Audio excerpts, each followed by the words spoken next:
Phone দিছেন। জি, আসসালামু আলাইকুম।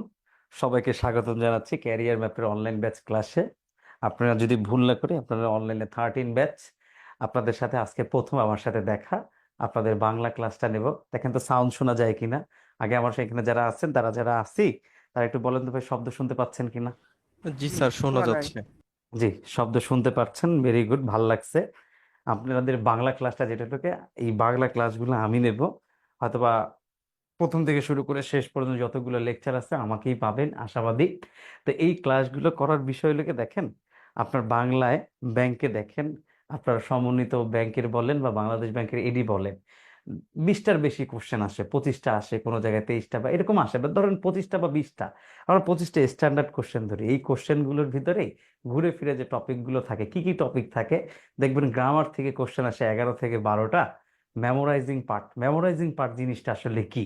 এটা হলো গিয়ে মেমোরাইজিং পার্ট বলতে আমরা বলি এক কথায় প্রকাশ, বিপরীত শব্দ, সমার্থক শব্দ, বাগধারা, পারিভাষিক শব্দ, এই জিনিসগুলোকে আমরা বলি মেমোরাইজিং পার্ট।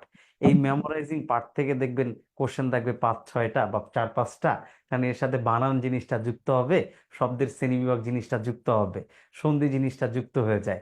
এই আইটেমগুলো যুক্তে দেখবেন 6-7টা কোশ্চেন থাকে। আর একটা আসলে সাহিত্যের একটা পার্ট থাকে, প্রাচীন যুগ, মধ্যযুগ, আর একটা হলো আধুনিক যুগ।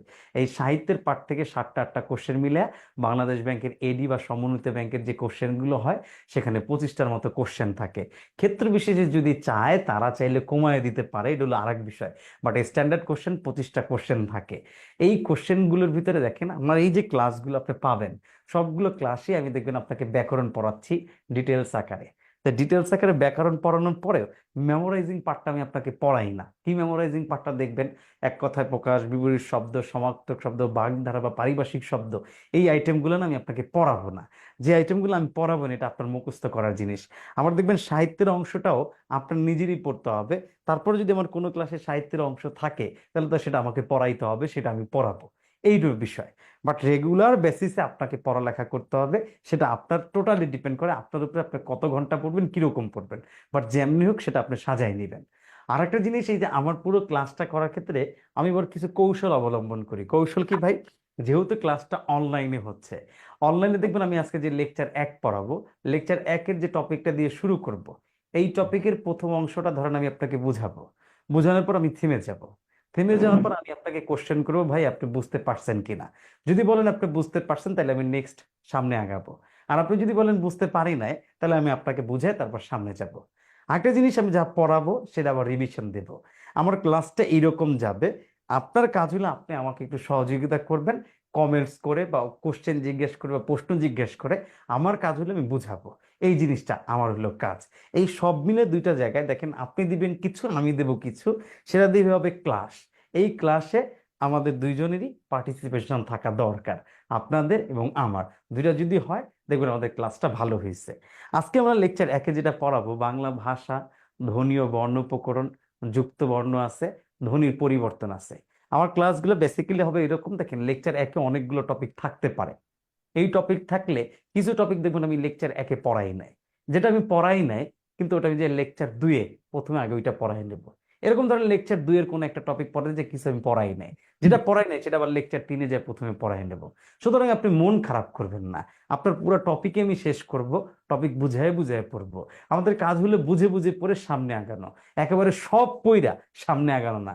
যেই পড়া আমি কিছু বুঝবো না, বুঝা দরকার, পড়া দরকার, পড়ে সামনে আগাবো। এইভাবে আমি বুঝাবো, এইভাবে আমি যাব। এই ছিল আমার কথা। এটা নিয়ে কারো কি কোনো মতভেদ আছে, বা আপনি কি কোনো সাজেশন দিতে চাচ্ছেন? যদি দিতে চান তাহলে বলেন, আর নাহলে আমি আমার পড়া শুরু করব। স্যার, আপনার কথাগুলো অনেক সুন্দর লাগলো স্যার। জি, যেহেতু সুন্দর লাগছে, তাহলে ইনশাল্লাহ চলেন, তাহলে আমরা পড়ালেখায় যাই। আর সবাইকে আমি নিজে থেকে আসসালামু আলাইকুম, আপনাদের সালাম দেওয়া দরকার নাই। আবার আমি নিজেও বলছি ওয়ালাইকুম আসসালাম। চলেন আমরা পড়ালেখা শুরু করি। আমাদের টপিকের নাম বাংলা ভাষা। মনোযোগ সহকারে একটু শুনেন, দেখেন পড়াটা সুন্দর হয়ে যাবে। বাংলা ভাষা জিনিসটা আসলে আমরা এই বর্তমানে ব্যবহার করি, বাট আমরা কি জানি আমাদের এই বাংলা ভাষাটা আসলে কোথা থেকে আসছে, কিভাবে আসছে? সেটা নিয়ে আমাদের জানতে হবে।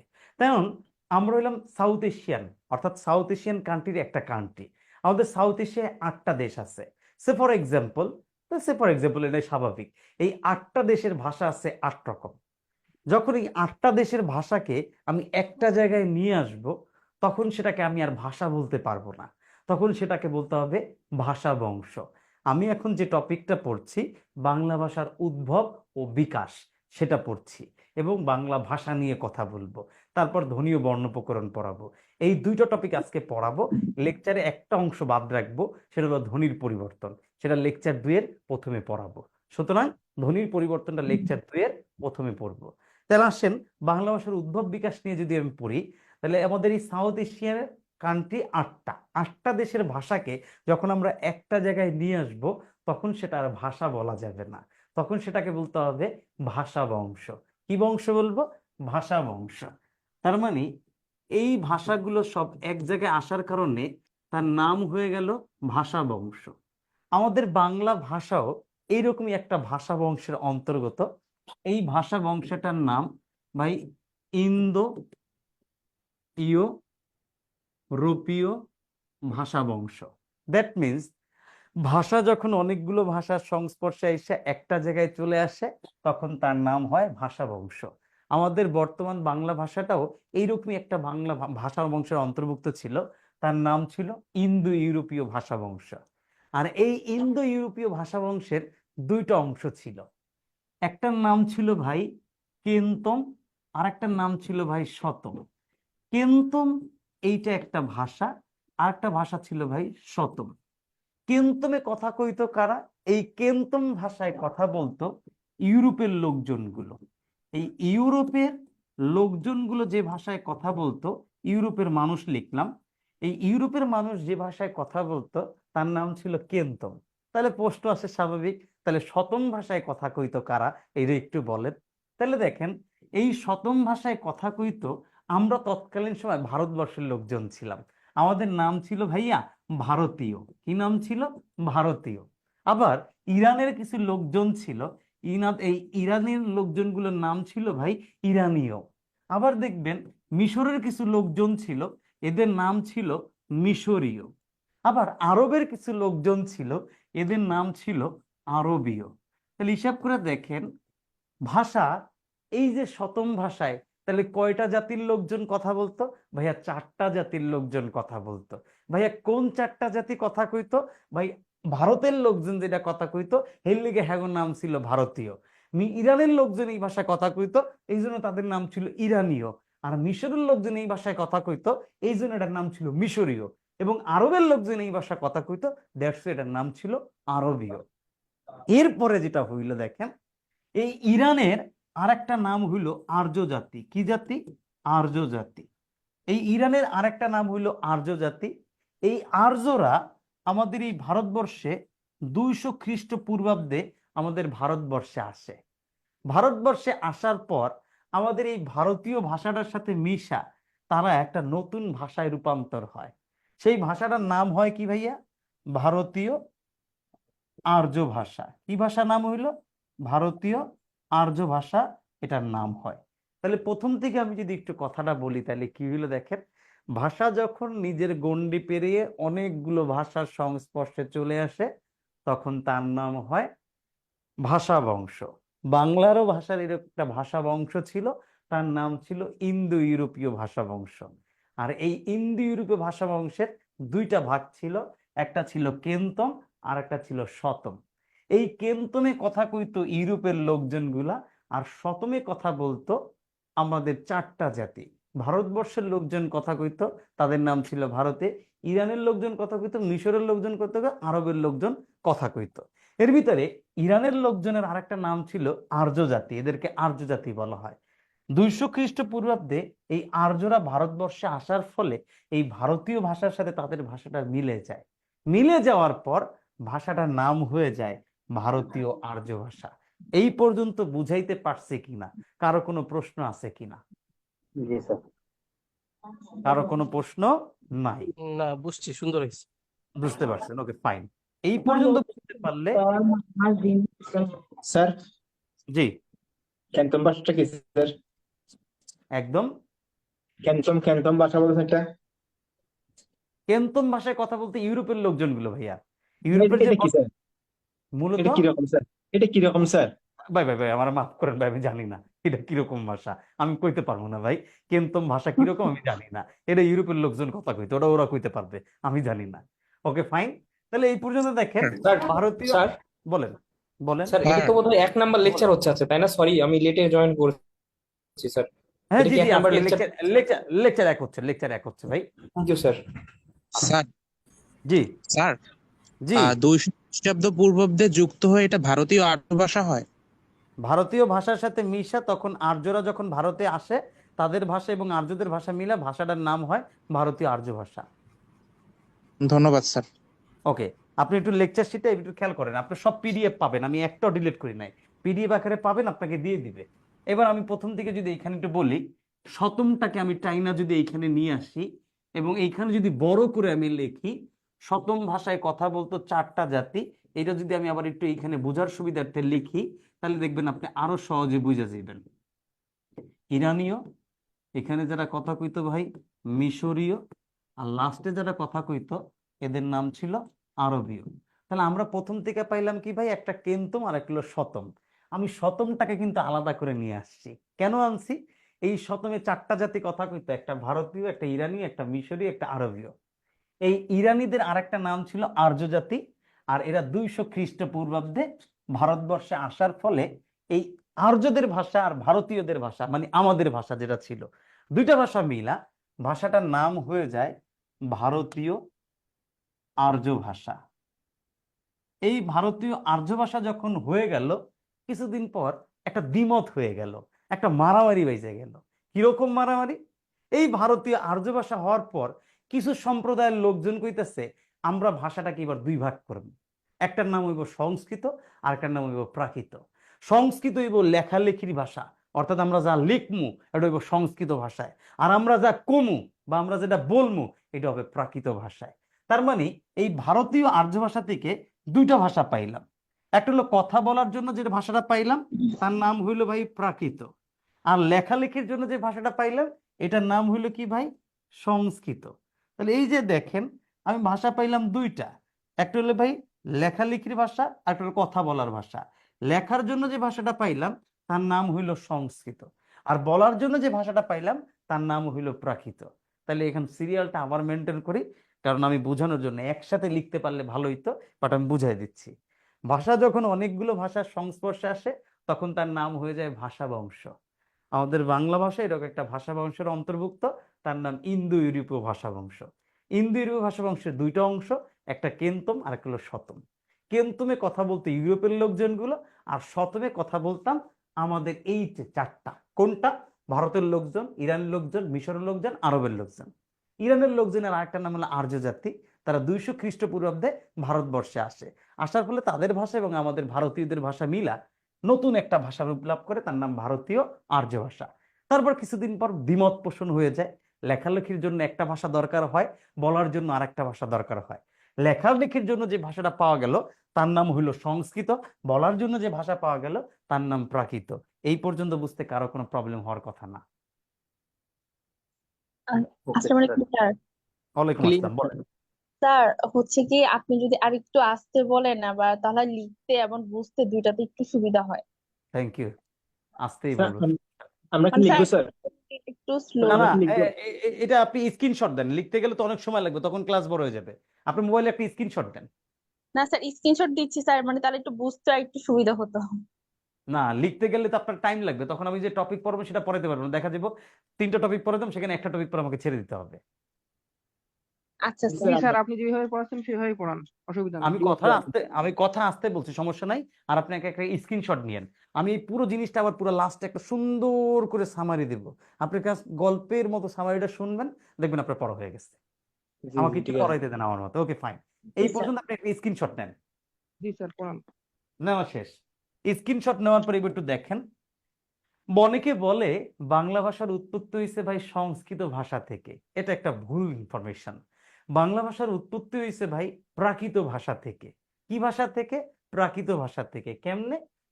আমি যদি এখানে একটু লিখি প্রাকৃত, এই ভাষাটাকে আমি একটু লিখি প্রাকৃত ভাষা, আমি লেখা নিলাম। তাহলে বাংলা ভাষার উৎপত্তি হয়েছে বেসিক্যালি প্রাকৃত ভাষা থেকে। বাট এই প্রাকৃত ভাষা থেকে যে বাংলা ভাষার উৎপত্তি হয়েছে এটা নিয়ে আবার দুইটা মতভেদ আছে।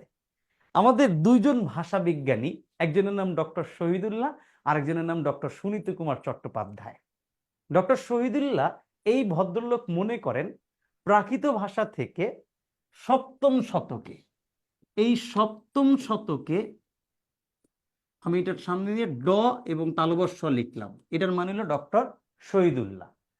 প্রাকৃত ভাষা থেকে সপ্তম শতকে ডক্টর শহীদুল্লাহ মনে করেন আরেকটা ভাষা আমরা পাইছি, তার নাম ভাই গৌরী প্রাকৃত।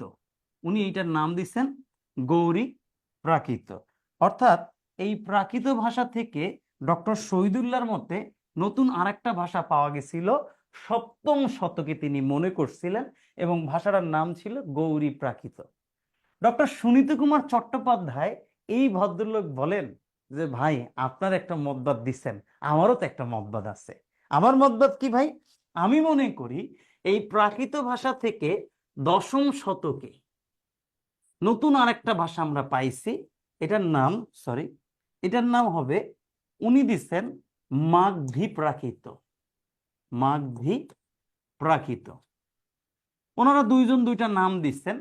নাম দেওয়ার পর সমস্যা একটা জায়গায় হয়ে গেছে, গৌরী প্রাকৃত আর মাগধী প্রাকৃত আলাদা করলে একটা মারামারি করার পর ভাষা এখন আর তার নিজের জায়গায় নাই, ভাষাটা গেল নষ্ট হয়ে।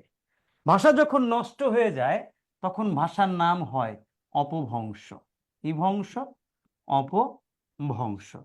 ভাষা যখন আর তার নিজের চেহারায় থাকে না, এটা নষ্ট হয়ে যায়, তখন তার নাম হয় অপভ্রংশ। আর এই অপভ্রংশ হওয়ার ফলে এই গৌরী প্রাকৃত নাম হয়ে যায় গৌরী অপভ্রংশ, আর এই মাগধী প্রাকৃত নাম হয়ে যায় মাগধী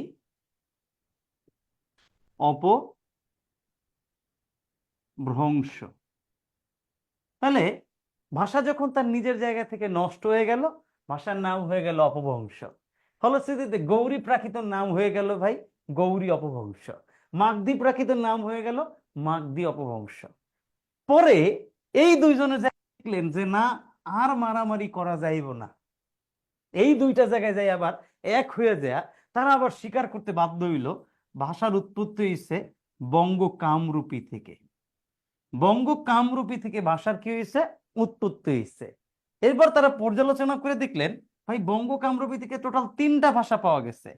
একটা নাম হয়েছে গিয়া বাংলা, একটা নাম হইলো গিয়া ভাই অসমিয়া, আরেকটা নাম হইলো গিয়া ভাই উড়িয়া। এখন এই যে বাংলা ভাষায় কথা বলে এটা হলো আমরা বাঙালিরা, অসমিয়া ভাষায় কথা বলে আসামের লোকজন, আর উড়িয়া বা উড়িষ্যা ভাষায় কথা বলে উড়িষ্যা প্রদেশের লোকজন। আগে এটা একটা স্ক্রিনশট দেন, পরে বুঝাচ্ছি বিষয়টা কি আসছে, প্রথম দিকে আবার বলবো, সমস্যা নাই। এটা স্ক্রিনশট দেন, স্ক্রিনশট দেওয়া শেষ। এবার খেয়াল করেন, তা আপনাকে বলা হয় বাংলা ভাষার উৎপত্তি হয়েছে কোন ভাষা থেকে? ভাই বাংলা ভাষার উৎপত্তি হয়েছে ভাই প্রাকৃত ভাষা থেকে। এটা আবার দুইটা মতবাদ, একটা শহীদুল্লাহর মত আর একটা সুনীত কুমার চট্টোপাধ্যায়ের মত। এই দুইটা মতের ক্ষেত্রে সবসময় যার মতটা রাইট দিবেন সেটা হলো ডক্টর শহীদুল্লাহর মত। অর্থাৎ ভাষা বিজ্ঞানীদের ভিতরে যখন কন্ট্রাডিকশন তৈরি হয়ে যাবে, আর এই কন্ট্রাডিকশনে সবসময় যার মতবাদটা প্রযোজ্য হবে, ভালো হবে, সঠিক হবে, ছিলেন ডক্টর শহীদুল্লাহর মতবাদ। তাহলে এই যদি হয়, তাহলে এবার একটু খেয়াল করি, বাংলা ভাষার উৎপত্তি এসে প্রাকৃত ভাষা থেকে, এটা নিয়ে কোনো ডাউট নাই। বাট ডক্টর শহীদুল্লাহর মতে প্রাকৃত ভাষা থেকে সপ্তম শতকে ভাষাটার নাম ধারণ করছে গৌরী প্রাকৃত। তারপর ডক্টর সুনীত কুমার চট্টোপাধ্যায় প্রাকৃত থেকে দশম শতকে ভাষাটার নাম ধারণ করছে মাগধী প্রাকৃত। এই মারামারি লেগে যে ভাষাটা গেল নষ্ট হয়ে, ভাষার নাম হইল অপভ্রংশ। ফলশ্রুতিতে গৌরী প্রাকৃত হয়ে গেল ভাই গৌরী অপভ্রংশ, মাগধী প্রাকৃত হয়ে গেল মাগধী অপভ্রংশ। দুইটা জায়গায় যে আবার তারা এক জায়গায় এক হয়ে গেছে, গৌরী প্রাকৃত মাগধী অপভ্রংশ, গৌরী অপভ্রংশ, দুইটা যে আবার একটা জায়গায় আবার একটা নতুন নাম ধারণ করছে, নাম হচ্ছে বঙ্গ কামরূপী। আর এই বঙ্গ কামরূপী থেকে 3টা ভাষার উৎপত্তি হয়েছে, একটা বাংলা, একটা অসমিয়া, একটা উড়িয়া। বাংলা ভাষায় কথা কই আমরা বাংলাদেশের লোকজন, অসমিয়ায় কয় আসামের লোকজন, আর উড়িয়া ভাষায় কয় উড়িষ্যার লোকজন। এই ছিল আমাদের প্রত্যেকটা তথ্যের ইনফরমেশন।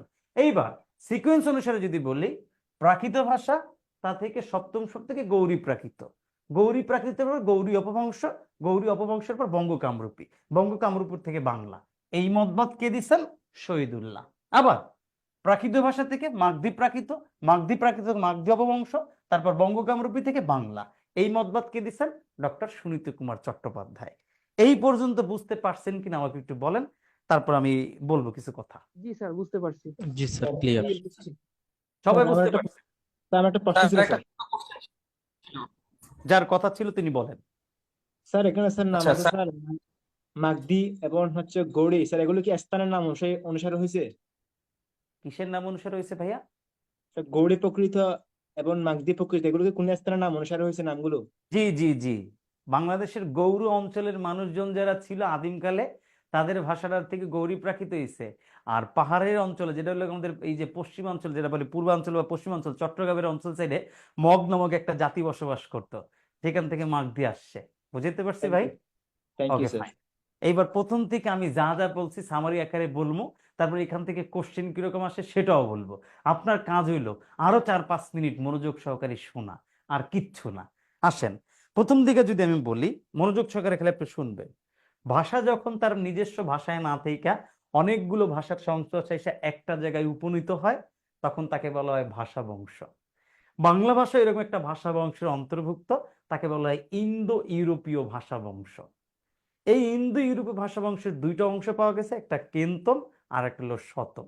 কেন্তমে কথা কইতো ইউরোপের লোকজন, শতমে কথা বলতো 4টা জাতি: ভারতীয়, ইরানীয়, মিশরীয়, আরবীয়। এর ভিতরে ইরানের জাতির আর একটা নাম হলো আর্য জাতি। তারা 200 খ্রিস্টপূর্বাব্দে ভারতবর্ষে আসে। আসার ফলে তাদের ভাষাটা আমাদের ভারতের ভাষার সাথে মিক্স হয়ে ভাষাটার নাম ধারণ করে ভারতীয় আর্য ভাষা। ভারতীয় আর্য ভাষা থেকে পরবর্তীতে দুইটা ভাষা পাওয়া যায়। লেখালেখির জন্য ভাষা পাওয়া যায় সংস্কৃত, বলাবলির জন্য ভাষা পাওয়া যায় প্রাকৃত। আজকের যে বাংলা ভাষাটা আমরা পাইছি, সেই ভাষার উৎপত্তি হয়েছে প্রাকৃত ভাষা থেকে। আবার এই প্রাকৃত নিয়ে দুইটা মতবাদ তৈরি হয়ে গেছে। ডক্টর শহীদুল্লাহর মতে প্রাকৃত থেকে 7ম শতকে গৌরী প্রাকৃত আসছে, তারপর গৌরী অপভ্রংশ, তারপর বঙ্গ কামরূপী, বাংলা। ডক্টর সুনীত কুমার চট্টোপাধ্যায়ের মতে প্রাকৃত ভাষা থেকে মাগধী প্রাকৃত, মাগধী অপভ্রংশ, বঙ্গ কামরূপী, বাংলা। এইভাবে এই সিকোয়েন্সটা আসছে। এইটা ছিল আমাদের ভাষার উদ্ভব বিকাশ। এই পর্যন্ত স্যার, এই স্যার পর্যন্ত আমি এক জায়গায় দেখেছিলাম প্রাকৃত মানে হচ্ছে স্বাভাবিক আর জি জি অপভ্রংশ হচ্ছে বিকৃত, এই কথাটা জি কি ঠিক? জি, এই কথাটা ঠিক। প্রাকৃত মানে স্বাভাবিক, আর অপভ্রংশ মানে বিকৃত। এই কথাটা ঠিক, আপনি সঠিক কথা বলছেন। এই জন্য আপনাকে কেয়া কসমেটিকের সাহায্যে ধন্যবাদ। আপনাকে পরিবেশ বান্ধব গাছ উপহার দেওয়া উচিত, বাট পরে দেব। থ্যাংক ইউ, আপনারটা হইছে। এই স্যার পর্যন্ত একটা প্রশ্ন ছিল স্যার। জি স্যার ইরান থেকে যারা আসলো তাদের তো আমরা আর্য বলছি, তাহলে যে জি, অনার্য কোনগুলো? ইরান ইরান ছাড়া, ব্যতীত? ইরান ছাড়া যারা আছে বাকিদেরকে অনার্য বলা হয়। তাহলে স্যার এই যে ইউরোপের যে জনগোষ্ঠী ওরা তো অনার্য? অনার্য, ওরা হলো অনার্য। জি স্যার, অস্ট্রিক ধন্যবাদ। দ্রাবিড়, আপনি বাঙালি জাতির উদ্ভব বিকাশ পড়লে দেখবেন আরো পাবেন। এই পর্যন্ত কি বুঝতে পারছেন? জি স্যার। এবার জি স্যার, কোশ্চেন। স্যার একটু স্ক্রিনশট নিয়ে নিই স্যার। জি শিওর শিওর। এবার কিরকম কোশ্চেন আসে, এবার একটু আমার সাথে একটু শুনেন কোশ্চেনটা স্যার কিরকম আছে। বলেন। স্যার আমরা ডক্টর শহীদুল্লাহর মতামতকে কেন প্রাধান্য দিচ্ছি যদি একটু বলতেন। বেসিক্যালি এখানে বাংলা একাডেমিও বর্তমানে শহীদুল্লাহর মতভেদটাকে বেশি প্রাধান্য দেয়। আবার যেহেতু এখানে ডক্টর শহীদুল্লাহর মতটা কেন প্রাধান্য, আপনি যদি চর্যাপদ নিয়ে পড়ালেখা করা দেখবেন, ডক্টর শহীদুল্লাহর মতে চর্যাপদ নিয়ে প্রাচীন যুগের একটা মতবাদ দিচ্ছে 650 থেকে 1200, বাট ডক্টর সুনীত কুমার চট্টোপাধ্যায় সহ আরো অনেকে মতবাদ দিচ্ছে 950 থেকে 1200। তো এই ক্ষেত্রে ডক্টর শহীদুল্লাহর মতবাদটা কার্যকর হয়েছে। তো ওই প্রাচীন যুগের মতবাদ থেকে যদি কার্যকর হইতে থাকে, তাহলে ওই ক্ষেত্রে আবার দেখেন ওনার যে বইগুলো আছে, তুলনামূলক অন্যান্য ভাষা বিজ্ঞানীদের বইদের চেয়ে ওনার বইয়ের তথ্যগুলো একেবারে অ্যাকুরেট মিলে যাওয়ার মতো কাছাকাছি চলে যায়। দ্যাট ইজ ওয়াই এটাকে আমরা বেশি কাউন্ট করি, অর্থাৎ শহীদুল্লাহর মতভেদটাকে আমরা ধরি। যদি ধরেন কোনো এক ক্লাসে আমার যদি সৌভাগ্য হয় আপনাকে চর্যাপদ পড়ানোর, তাহলে দেখবেন পুরো ক্লাস জুড়ে আমি 50 মিনিট আপনাকে খালি চর্যাপদ পড়াবো, এবং আমি এতটুকু বলতে পারি আপনি চর্যাপদ আর জীবনে ভুলবেন না। তাহলে দেখেন এই চর্যাপদের মত ক্ষেত্রে শহীদুল্লাহর মতবাদটা কার্যকর হয়েছে, এবং এটার একটা লজিক্যাল প্রমাণ আছে। প্রমাণটা যেদিন পড়াবো সেদিন বলবো। তা আপনি এই জন্য সবসময় শহীদুল্লাহর মতটা নিবেন, কারণ ওনার মতটা কাছাকাছি মিলে যায়। বুঝতে পারছি ভাই? কিন্তু স্যার সুনীতি কুমার চট্টোপাধ্যায়ের ওজিবিএল বইটাকে তো বেসিক ধরে পড়ানো হতো ইউনিভার্সিটিতে। জি, বেসিক ধরে পড়ানো হয়, এটা আমি আপনার সাথে ডিনাই করছি না। বাট আমি এখন যে কয়টা আপনার কথা বলছি এই কয়টার সাথে ডিনাই না করে একটু মেনে নেন, শহীদুল্লাহর মতটাকে কার্যকর ধরেন, তাহলে দেখবেন পরীক্ষার হলে কি হয়, যে কোশ্চেন গুলো হয় ওইখানে দেখবেন আবার শহীদুল্লাহর মতবাদটাকে ধরে। আর ওই যে ডক্টর সুনীতি কুমার চট্টোপাধ্যায়ের যে বইটার কথা বললেন না, ওইটা আসলে এখন বর্তমানে বেশ ধরা হচ্ছে। আপনার কথাও রাইট, বুঝতে পারলাম ভাই। এই ক্ষেত্রে আপনি শহীদুল্লাহর মতটা নিয়েন এই ক্ষেত্রে, জি okay. Clear sir, thank you sir. Okay, কিছু কিছু স্পেসিফিক ক্ষেত্র আছে যে ক্ষেত্রগুলোকে শহীদুল্লাহকে বেশি প্রায়োরিটি দেওয়া হয়, চর্যাপদ বা এইসব ক্ষেত্রে শহীদুল্লাহর মতটাকে বেশি প্রায়োরিটি দেওয়া হচ্ছে, একটু নিয়েন। আবার চর্যাপদের আরেকটা কথায় কন্ট্রাডিক্টরি মতবাদ তৈরি গেছে, সেখানে শহীদুল্লাহটা একবার প্রাধান্য দেওয়া হয় নাই, সেটাও আমি বলতাম যদি চর্যাপদ পড়াইতাম। এবার আসেন, আমি যদি এই পর্যন্ত এখান থেকে একটু বলি এমসিকিউ কিরকম আসছে। ধরেন এটা অপশন, ধরেন আমি যদি বললাম এইটা অপশন এ, এইটা অপশন ডি, এইটা অপশন সি, এইটা অপশন বি। প্রশ্ন করছে বাংলা ভাষার উৎপত্তি হয়েছে কোন ভাষা থেকে।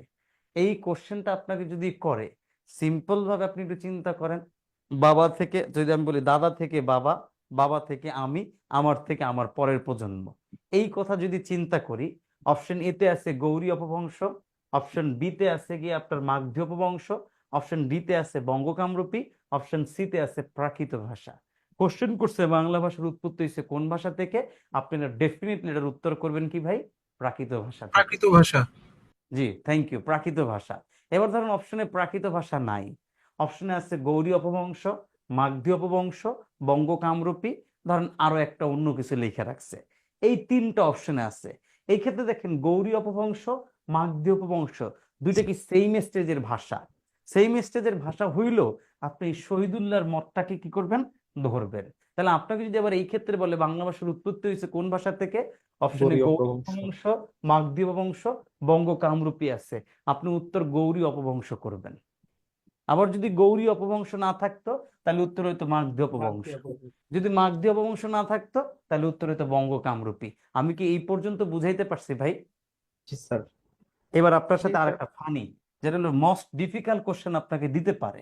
কোশ্চেনটা ধরেন এইটা ধরলো বি, বাংলা বি, এটা হইলো গিয়ে অসমীয়া এ, উড়িয়া হইল গিয়ে ভাই সি।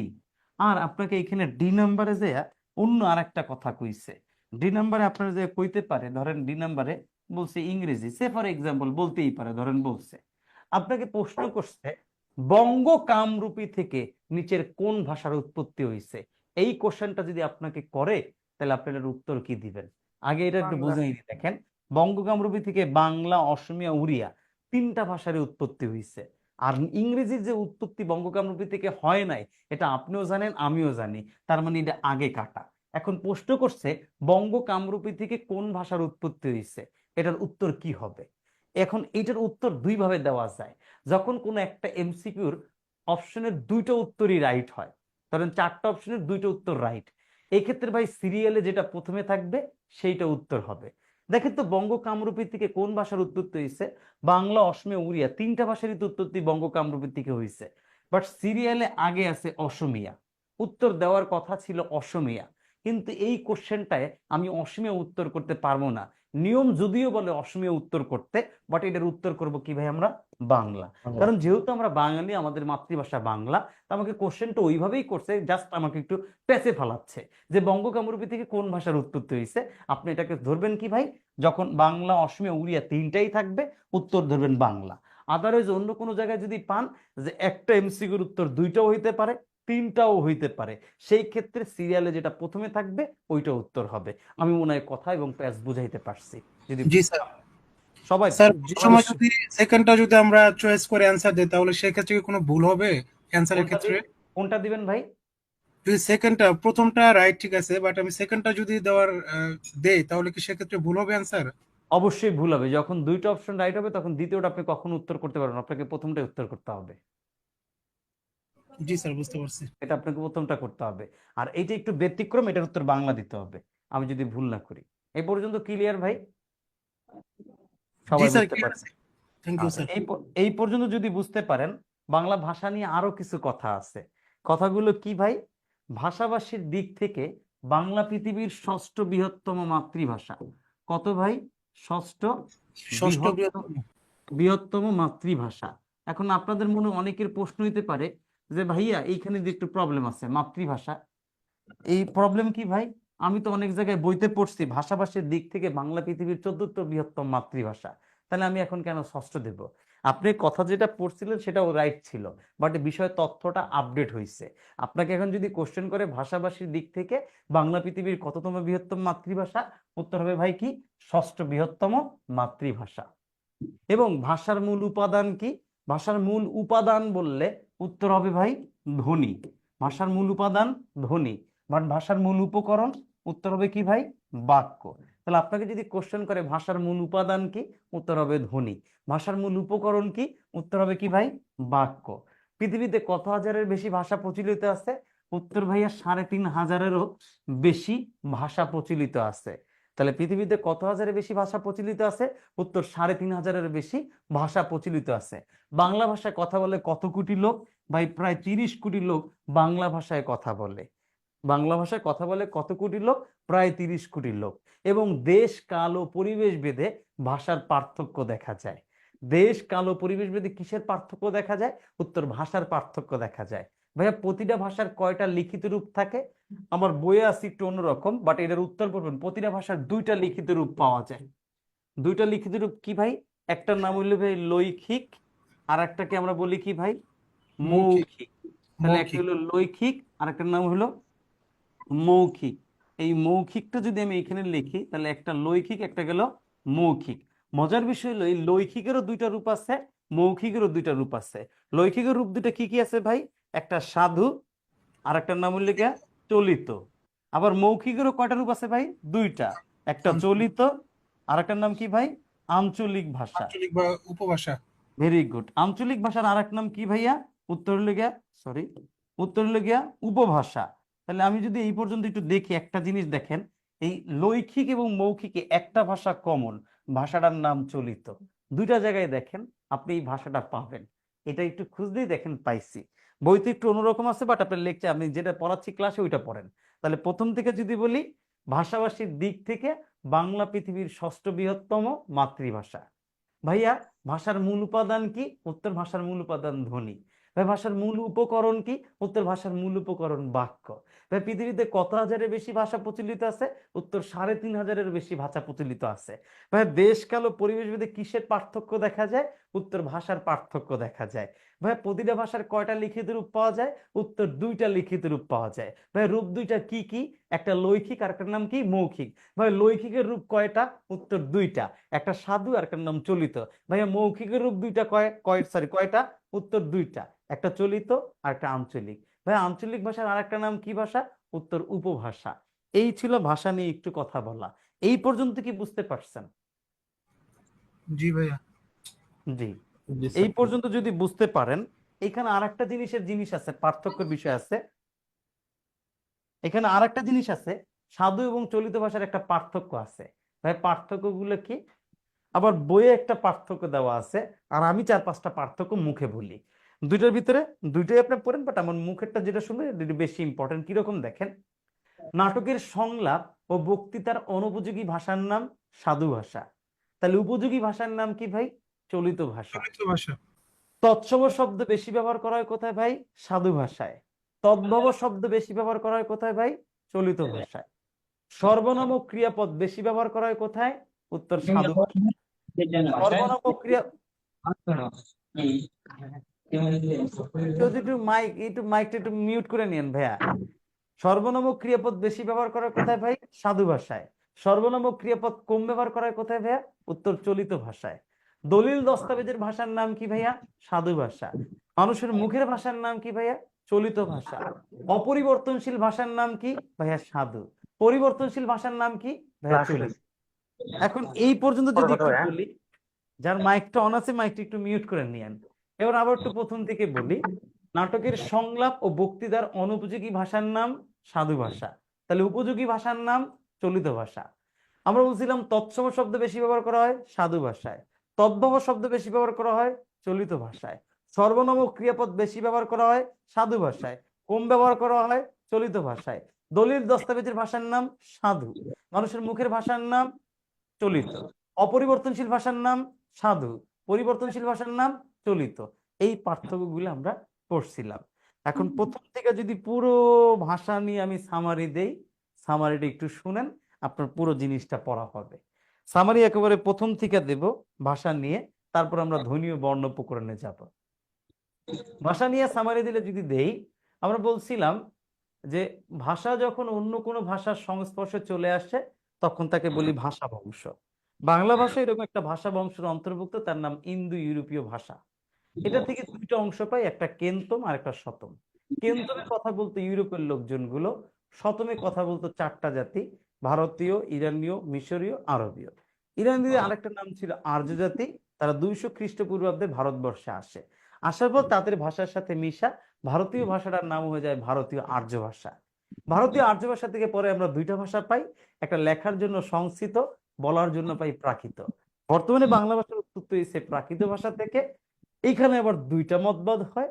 ডক্টর শহীদুল্লাহর মতে প্রাকৃত থেকে 7ম শতকে গৌরী প্রাকৃত আসছে, তারপর গৌরী অপভ্রংশ, তারপর আসছে বঙ্গকামরূপী, পরে আসছে বাংলা।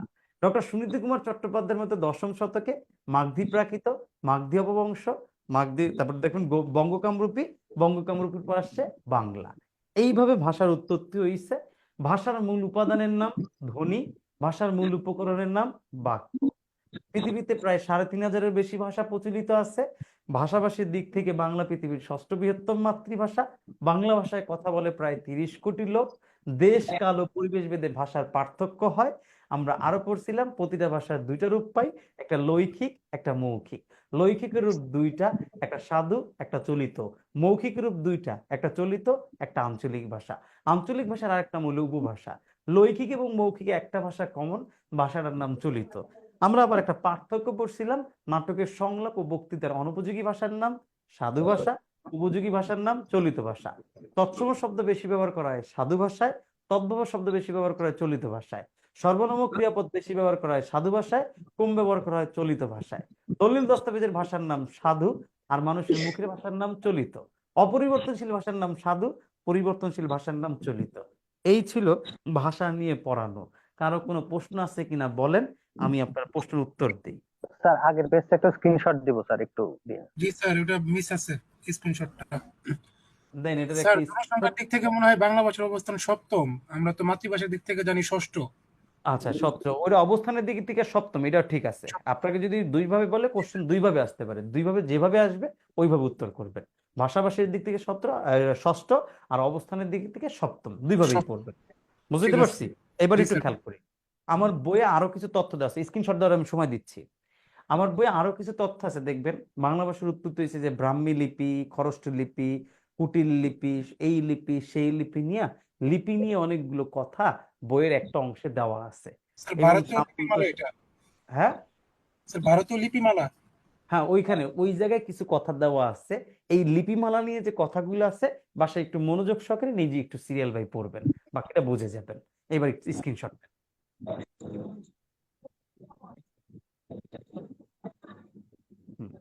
আশা করি স্ক্রিনশট নেওয়া শেষ। এবার স্ক্রিনশট যদি নেওয়া শেষ হয়, আমি মোস্ট ইম্পর্টেন্ট একটা টপিক পড়ামু, তার নাম ধ্বনি ও বর্ণ প্রকরণ। এই ধ্বনি ও বর্ণ প্রকরণ টপিক থেকে আপনি শিওর থাকেন একটা কোশ্চেন 100% আসে। এটা বিসিএস বলেন, ব্যাংক বলেন, নন ক্যাডার বলেন, প্রাইমারি বলেন, এনটিআরসি বলেন, সব জায়গায় এই ধ্বনি ও বর্ণ প্রকরণ টপিকটা কেমন জানি যারা কোশ্চেন করে তাদের পছন্দের টপিক, এখান থেকে কোশ্চেন আসে। তাই চলুন এটা নিয়ে পড়াইতে গেলে আমরা আগে কিছু জিনিস সম্পর্কে জানি। এই জিনিস সম্পর্কে জানি না তারপর পড়াই। একটার নাম হলো ভাই ধ্বনি, একটার নাম হইলো ভাই বর্ণ, একটার নাম হইল অক্ষর, একটার নাম হইল ভাই শব্দ, আর একটাকে আমরা বলি কি ভাই বাক্য। এই 5টা জিনিস সম্পর্কে আগে আমাদের ধারণা জানা লাগবে বা থাকা লাগবে, তারপর আমরা পুরো টপিকটা পড়বো, দেখবেন আমরা সবাই বুঝে গেছি। আসেন ভাইয়া, ধ্বনি কারে বলে? যেটা আমরা কানে শুনি, চোখে দেখি না, এটাকে বলা হয় ধ্বনি। কিরকম? ধরেন আমি মুখে বললাম ক, এটা আপনি কানে শুনছেন, চোখে দেখেন নাই, এটাকে বলা হয় ধ্বনি। আর এই ধ্বনির লিখিত রূপ বা সাংকেতিক চিহ্নকে কি বলা হয় ভাই? বর্ণ। কেমনে? আমি যদি বলি ভাই ক, এটা আমি বোর্ডে লিখলাম, মুখে বললাম ক, আমি কোনো জায়গায় লিখি নাই, আপনি দেখেন নাই, এটা বর্ণ। বাট এই ধ্বনির লিখিত রূপ বা সাংকেতিক চিহ্ন যখন আমরা দেখতে পাই তখন হয়ে যায় বর্ণ। কিরকম? এই যে ক লিখলাম এইটা আপনি দেখতে পাইছেন। আবার বিভিন্ন স্কুল কলেজের ওয়াশরুম গুলোতে যখন পরীক্ষা দিতে চান তখন লেখা দেখবেন A+B। এই এতে হয় আবুল, বিতে হয় বুলবুলি। তারা একজন আরেকজনের মন দেওয়া নেওয়া করছে, সেটা ডাজেন্ট ম্যাটার। বাট এই যে A+B আপনি চোখে দেখছেন, এটাকেও বলা হয় বর্ণ। দ্যাট মিনস বললাম, যেটা কানে শুনি তার নাম হইল ধ্বনি। আর ধ্বনির লিখিত রূপ বা সাংকেতিক চিহ্ন তাকে কি বলা হয়? উত্তর, তাকে বর্ণ বলা হয়। এই পর্যন্ত মনে হয় আমি বুঝাইতে পারছি। তাহলে কানে শুনবো তার নাম হবে ভাই ধ্বনি, আর ধ্বনির লিখিত রূপ বা সাংকেতিক চিহ্ন যেটা পাবেন তার নাম কি হবে ভাই? এটার নাম হবে বর্ণ। তাহলে ধ্বনি আর বর্ণ এই পর্যন্ত বুঝতে পারছেন? কারো কি কোনো প্রশ্ন আছে ধ্বনি আর বর্ণ নিয়ে? না স্যার। প্রশ্ন নাই। ধ্বনি আর বর্ণ নিয়ে যদি প্রশ্ন না থাকে, তারপরে দেখেন এখানে আমরা যেটা পাবো, একটা জিনিস হলো ভাই, শব্দ আছে একটা, আর একটা দেওয়া আছে অক্ষর। ভাই এই দুইটা জিনিস আমরা একই সাথে একটু পড়ি। দেখেন তো, আপনি ইংলিশে যখন পড়ছিলেন, ছোটবেলা যখন আপনি স্কুলে গেছিলেন, তখন বড় বড় ইংলিশ শব্দ পাইলে আমাদের টিচার বলতো যে বাবা, যখন তুমি এটা পুরোটা পড়তে পারবা না তখন তুমি এটা ভেঙে ভেঙে পড়বা। কিরকম? যখন আমাদের টিচার পড়াইতো তখন আমাদের পড়তাম কিরকম, একটা শব্দ দেখেন লেখা আছে ইন্ট্রোডাকশন। এই যে ইন্ট্রোডাকশন শব্দটা লিখছি, এই ইন্ট্রোডাকশন শব্দটা একভাবে পড়তে গেলে বা একটানে পড়তে গেলে কষ্ট হয়ে যেত। তার জন্য আমাদের টিচার বলতো বাবা ভেঙে ভেঙে পড়বা। তা আমরা পড়তাম ইন্ট্রোডাকশন। এই যে শব্দটারে ভাঙে ভাঙে পড়লাম, পড়তে যেয়ে দেখলাম এটার 4টা অংশ পাইছি। এই পুরো শব্দটাকে যে ভাঙে 4টা অংশে পড়লাম, এটাকে বলা হয় সিলেবাল। ইংলিশে সিলেবাল বলা হয়, বাংলায় বলা হয় অক্ষর। ইংলিশে যেটাকে বলা হয় ওয়ার্ড, বাংলায় সেটাকে বলা হয় শব্দ। দ্যাট মিনস আমি বলতে চাইছি যে কোনো একটা শব্দকে ভাঙলে, শব্দকে ভাঙার পর যে ক্ষুদ্রতম অংশটা পাওয়া যায়, ওই অংশটাকে আর ভাঙা বা বিশ্লেষণ করা যায় না। ওই প্রত্যেকটা অংশকেই বলা হয় অক্ষর। আর এই অক্ষর জড়িত কার সাথে ভাই? উচ্চারণের সাথে। সিম্পল হইতে আমি আরেকটু বলি, কোন একটা শব্দকে ভাঙলে শব্দের যে ক্ষুদ্রতম অংশ পাওয়া যায়, যে অংশটাকে আর ভাঙা যায় না, ওই অংশটাকেই বলা হয় অক্ষর। যেমন এই ইন্ট্রোডাকশন শব্দে অক্ষর আছে কয়টা? 1টা, 2টা, 3টা, 4টা। দ্যাট মিনস ইন্ট্রোডাকশন শব্দে অক্ষর আছে 4টা। এখন বাংলা দিয়ে যদি বুঝাই কেমনে আসে, যেমন ধরি দেখেন, সরি, বাংলা দিয়ে যদি আমি একটু বুঝাই তাহলে বিষয়টা কেমনে আসে একটু খেয়াল করেন। যেমন একটা শব্দ পাইলাম আমরা ডুবন্ত। এই ডুবন্ত শব্দটাকে বিশ্লেষণ করলে পাই ডুব যোগ অন্ত। এখন আপনারা যদি বলা হয় ভাই ডুবন্ত শব্দে অক্ষর কয়টা, তাহলে আপনি কি বলবেন? যে ভাই ডুবন্ত শব্দে অক্ষর 2টা। কিরকম? একটা ডুব আর একটা হলো অন্ত। এটা যারা কইবেন এরা ভুল বলছেন। ডুবন্ত শব্দে আপনি যেভাবে ভাঙছেন এটা বলা হয় প্রকৃতি ও প্রত্যয়, এটাকে অক্ষর বলেন না। ডুবন্ত শব্দটাকে আপনি উচ্চারণ করেন, ভেঙে ভেঙে উচ্চারণ করেন। দেখেন তুমি ভেঙে ভেঙে উচ্চারণ করলে পাই কি? ডুব যোগ অন যোগ কি ভাই? তো এই যে আপনি ভেঙে ভেঙে উচ্চারণ করলে যে এইটা পাইছেন না, দ্যাট মিনস এইটা হইল অক্ষর। তার মানে ডুবন্ত শব্দ অক্ষর আছে কয়টা ভাই? 3টা। আবার আমি যদি বলি একটা শব্দ ভাইয়া বিদ্যালয়, এই বিদ্যালয় শব্দটাকে যদি আপনি ভাঙেন, আপনি কিভাবে ভাঙবেন আমি জানি। আপনি কইবেন বিদ্যা যোগ আলয় ইকুয়াল টু কি ভাই? বিদ্যালয়। তাহলে এই বিদ্যা যোগ আলয় আপনি যেটা ভাঙছেন না, এটা আসলে অক্ষর বলে না, এটাকে বলা হয় ভাই সন্ধি। এটা হলো কি ভাই? সন্ধি। তাহলে অক্ষর কেমনে পাবো ভাই? উচ্চারণ করেন। উচ্চারণ করতে গেলে আপনি যেখানে যেখানে আটকায়া যাবেন ওইটাই এক একটা অক্ষর হবে। কিরকম? বিদ্যালয় শব্দে ভাঙতে গেলে আমি দেখেন পাই বিদ যোগ দা যোগ লয় ইকুয়াল টু কি ভাই? বিদ্যালয়। এই যে বিদ যোগ দা যোগ লয়, এটাকে বলা হয় অক্ষর। এটাকে কি বলা হয়? অক্ষর। এবং এটার আগে যদি আমি জাস্ট একটা কথা লাগাই দিই ভাই মহা, এই মহা যদি লাগাই তাহলে কথা হয়ে যায় কি ভাই? মহাবিদ্যালয়। তাহলে দেখেন এই বিদ্যালয়ের আগে আরেকটা শব্দ চলে আসবে ভাই মহা। তাহলে এই মহাবিদ্যালয় শব্দ অক্ষর আছে কয়টা? 1টা, 2টা, 3টা, 4টা।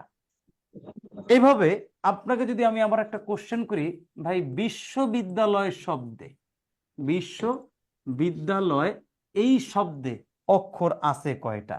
এই কোশ্চেনটা যদি আমি আপনাকে করি তাহলে এটার উত্তর কি দিবেন? পাঁচটা। স্যার 5টা হবে স্যার। 5টা আছে তাই না?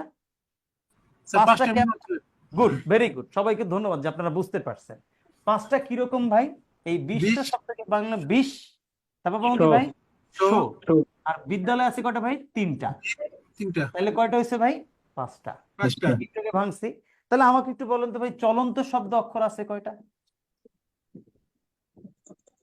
চলন্ত শব্দ অক্ষর আছে কয়টা? তিনটা। Very good. চল যোগ ও অন যোগ তো, তো তাহলে অক্ষর কয়টা ভাই? 3টা। ভাই বান্ধবী শব্দ অক্ষর আছে কয়টা? স্যার এই যে 3টা বান্ধবী, তিনটা। Very good. কি কি আছে ভাই? বান তিনটা। ও বি, তাহলে অক্ষর কয়টা আছে? 3টা। বাট ফ্যাক্ট হইল এই মা শব্দে অক্ষর আছে কয়টা? দুইটা। মা দুইটা। না, মা একটা। একটানে পড়া আর যায়, এখানে তো যেটা কোনো একটানে উচ্চারণ করা যায় এটাকে বলা হয় একাক্ষর। কি অক্ষর বলা হয়? একাক্ষর। এই যে স্যার দেখেন মা, আবার দেখেন ভাই বউ, এটা একটানে পড়া যাচ্ছে, একটানে উচ্চারণ করা যাচ্ছে, এখানে অক্ষর আছে একটা। যেটা একটানে পড়া যাবে, একটানে উচ্চারণ করা যাবে, সেটাকে বলি একাক্ষর। মা, বউ, এটা একাক্ষর। আবার শব্দ পাবেন ভাই ভাই, এটাকে বলা হয় কি ভাই? একাক্ষর, কারণ এখানে অক্ষর আছে একটা। বলেন যিনি বলতেছিলেন। স্যার মা যদি আমরা একটানে বলি সেখানে তো একটা বিভক্তি সরে আসে লাস্টের দিকে। এখন এই জন্যই মানে কনফিউশনে যে আসলে 2টা অক্ষর কিনা একটা অক্ষর। আচ্ছা, অক্ষরটা হলে ভাই উচ্চারণের সাথে জড়িত। আর আমরা যেটা মা পড়ছি না, এই যে ম যোগ আ, আপনি যদি এইভাবে বলেন, যদি আপনাকে কোশ্চেন করা হয় ভাই বর্ণ কয়টা, এইভাবে যদি আপনাকে কোশ্চেন করতে ভাই মা শব্দে বর্ণ কয়টা, তাহলে উত্তর হইতো ভাই 2টা। আবার বউ শব্দে বর্ণ কয়টা ভাই? একটা ব আর একটা হলো রস্যু। বর্ণ 2টা, বাট অক্ষর কয়টা ভাই? একটা। বর্ণটা হলে সেটাকে বিশ্লেষণ করা হয়, আর অক্ষরটা হলো উচ্চারণের সাথে জড়িত। তাহলে মা, ভাই, বউ একটানে পড়া যাচ্ছে, দ্যাট ইজ এখানে একটা অক্ষর আছে, এটাকে বলা হয় একাক্ষর। এখান থেকে কোশ্চেন দিবে কিরকম জানেন? নিচের কোন শব্দটা একাক্ষর, তাহলে এই মা, ভাই, বউ যেটা একটানে পড়া যাবে সেটা হবে একাক্ষর। অথবা আপনাকে কোশ্চেন দিবে বিশ্ববিদ্যালয়ের শব্দ অক্ষর আছে কয়টা, উত্তর 5টা। আর যখনই অক্ষরের কথা বলবে তখন আপনি উচ্চারণ করবেন শব্দগুলা, উচ্চারণ করতে করতে যেখানে যেখানে আটকে যাবেন সেটাই এক একটা অক্ষর হবে। আমি মনে হয় বুঝাইতে পারছি। জি স্যার বুঝতে স্যার পারছি স্যার। বনও কি এক অক্ষর? বোন বন। একাক্ষর ভাই, বোন একটা নেই পড়া যাচ্ছে, বোন বন একাক্ষর, কোন বন একাক্ষর। Okay fine. তাহলে এই যে শব্দ এবং অক্ষর নিয়ে কারো কোনো প্রশ্ন আছে? তাহলে আমি শব্দকে বিশ্লেষণ করলে যেটা পাই অক্ষর, তাহলে তো আমি কথাটা এবার ঘুরাইও বলতে পারি, কয়েকটা অক্ষর মিলে আমি যেটা পাই তাকে শব্দ বলে, বলা যায় কিনা? যাবে স্যার। যায়। আবার কয়েকটা শব্দ পাশাপাশি বসে যদি মনের ভাব প্রকাশ করে তাকে আমরা বলি বাক্য। যেমন বাবু খাইছো, এই যে বাবু একটা শব্দ, খাইছো আর একটা শব্দ, এই দুটো শব্দ মিলে মনের ভাব প্রকাশ করছে। আচ্ছা, যিনি যিনি দেখেন যে ভদ্রলোক বা ভদ্র মহিলা যার মাইকটা আনমিউট করে তিনি একটু বন্ধ করে দেন। তাহলে কয়েকটা শব্দ পাশাপাশি বসে মনের ভাব প্রকাশ করলে তাকে বলা হয় বাক্য। যেমন বাবু খাইছো। আলমগীর ভাই আপনার মাইকটা একটু অফ করেন। একটু ভাই একটু দেখেন, আপনি আমাদের একটু সহযোগিতা করেন ভাই, থ্যাংক ইউ সহযোগিতার জন্য। তাহলে কয়েকটা শব্দ পাশাপাশি বসে মনের ভাব, তানজিনা খাতুন মাইকটা অফ করেন। কয়েকটা শব্দ পাশাপাশি বসে যদি মনের ভাব প্রকাশ করে তাকে আমরা বলি বাক্য। যেমন আমরা স্যার একটা কথা বলি। ভাই একটু সতর্ক হন। বলেন। এই যে দেখেন তো কার মাইকটা, আচ্ছা মিউট করে দিছে আপনাকে, যে ভদ্রলোক বা ভদ্র মহিলা, তারপরে যদি আপনি আনমিউট করেন, এটা তো আসলে আমাদেরকে আসলে সহযোগিতা করা হয় না। রিকোয়েস্ট করছি, it's an honorary request to you, ভাই হন আর আপু হন, প্লিজ একটু আমাদেরকে সহযোগিতা করেন, কথা না বলি। বলেন, যিনি কোশ্চেন বলতেছিলেন, কোশ্চেন করতেছিলেন, তিনি বলেন। স্যার এটাই বলতে চাইছিলাম যে হোস্ট থেকে সবাইকে মিউট করে দিলে কেউ কিছু বলতে চাইলে হ্যান্ড রেজ করে হয়তোবা বললো। আমার হোস্ট ওইখানে আছে, ওনাকে আনমিউট করা হয়েছে, তারপরে মানে ওনাকে মিউট করা হয়েছে, তারপর উনি আনমিউট করে নিছে। এখন আপনাকে যদি মিউট করার পর আপনি আনমিউট করেন, এই দায়িত্ব কে নেবে তাহলে ভাই? কিছু করার এটা থাকে না আসলে। এটা তো আমার আর আপনার দায়িত্ব, রেসপন্সিবিলিটি আমার আর আপনার। আমি যদি সচেতন হই তাইলেই হয়ে যায়। Okay fine. তাহলে আমরা প্রথম থেকে যদি বলি, আমরা যেটা কানে শুনি তাকে বলা হয় ধ্বনি, আর ধ্বনির লিখিত রূপ বা সাংকেতিক চিহ্নকে কি বলা হয়? উত্তর বর্ণ বলা হয়। শব্দকে বিশ্লেষণ করলে শব্দের যে ক্ষুদ্রতম অংশ পাই তাকে বলি অক্ষর, আর কয়েকটা অক্ষর মিলে যেটা পাই তাকে বলা হয় শব্দ। কয়েকটা শব্দ মিলে মনের ভাব প্রকাশ করে আমরা যেটা পাই তাকে বলা হয় বাক্য। এই পর্যন্ত যে বুঝাইলাম, কারো কি কোনো প্রশ্ন আছে ভাই? এই পর্যন্ত বুঝাইলাম, কারো কোনো প্রশ্ন আছে?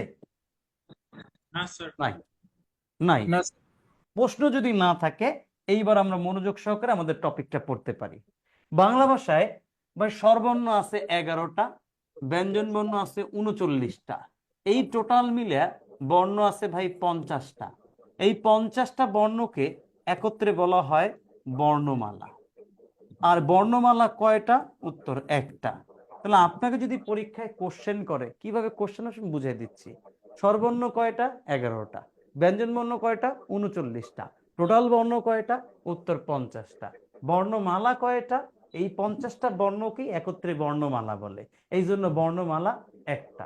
এক্সাম্পল দিয়ে বুঝাই, ধরেন এটা একটা গাছ, গাছের এই দিকে একটা ডাল গেছে, এই দিকে একটা ডাল গেছে, এই ডালে 39টা ফল, এই ডালে 11টা ফল, এই 11 আর 39 মিলে টোটাল গাছে ফল কয়টা ভাই?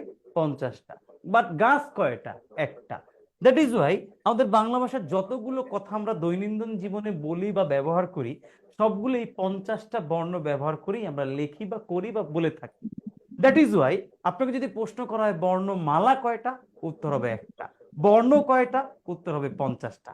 এখান থেকে কোশ্চেন আসতে পারে কিরকম, যেমন দেখেন এখান থেকে কোশ্চেন আসতে পারে অপশন এ ধরেন একটি, অপশন বি 50টি, অপশন সি 49টি, অপশন ডি আপনাকে বলতে পারে 48টি।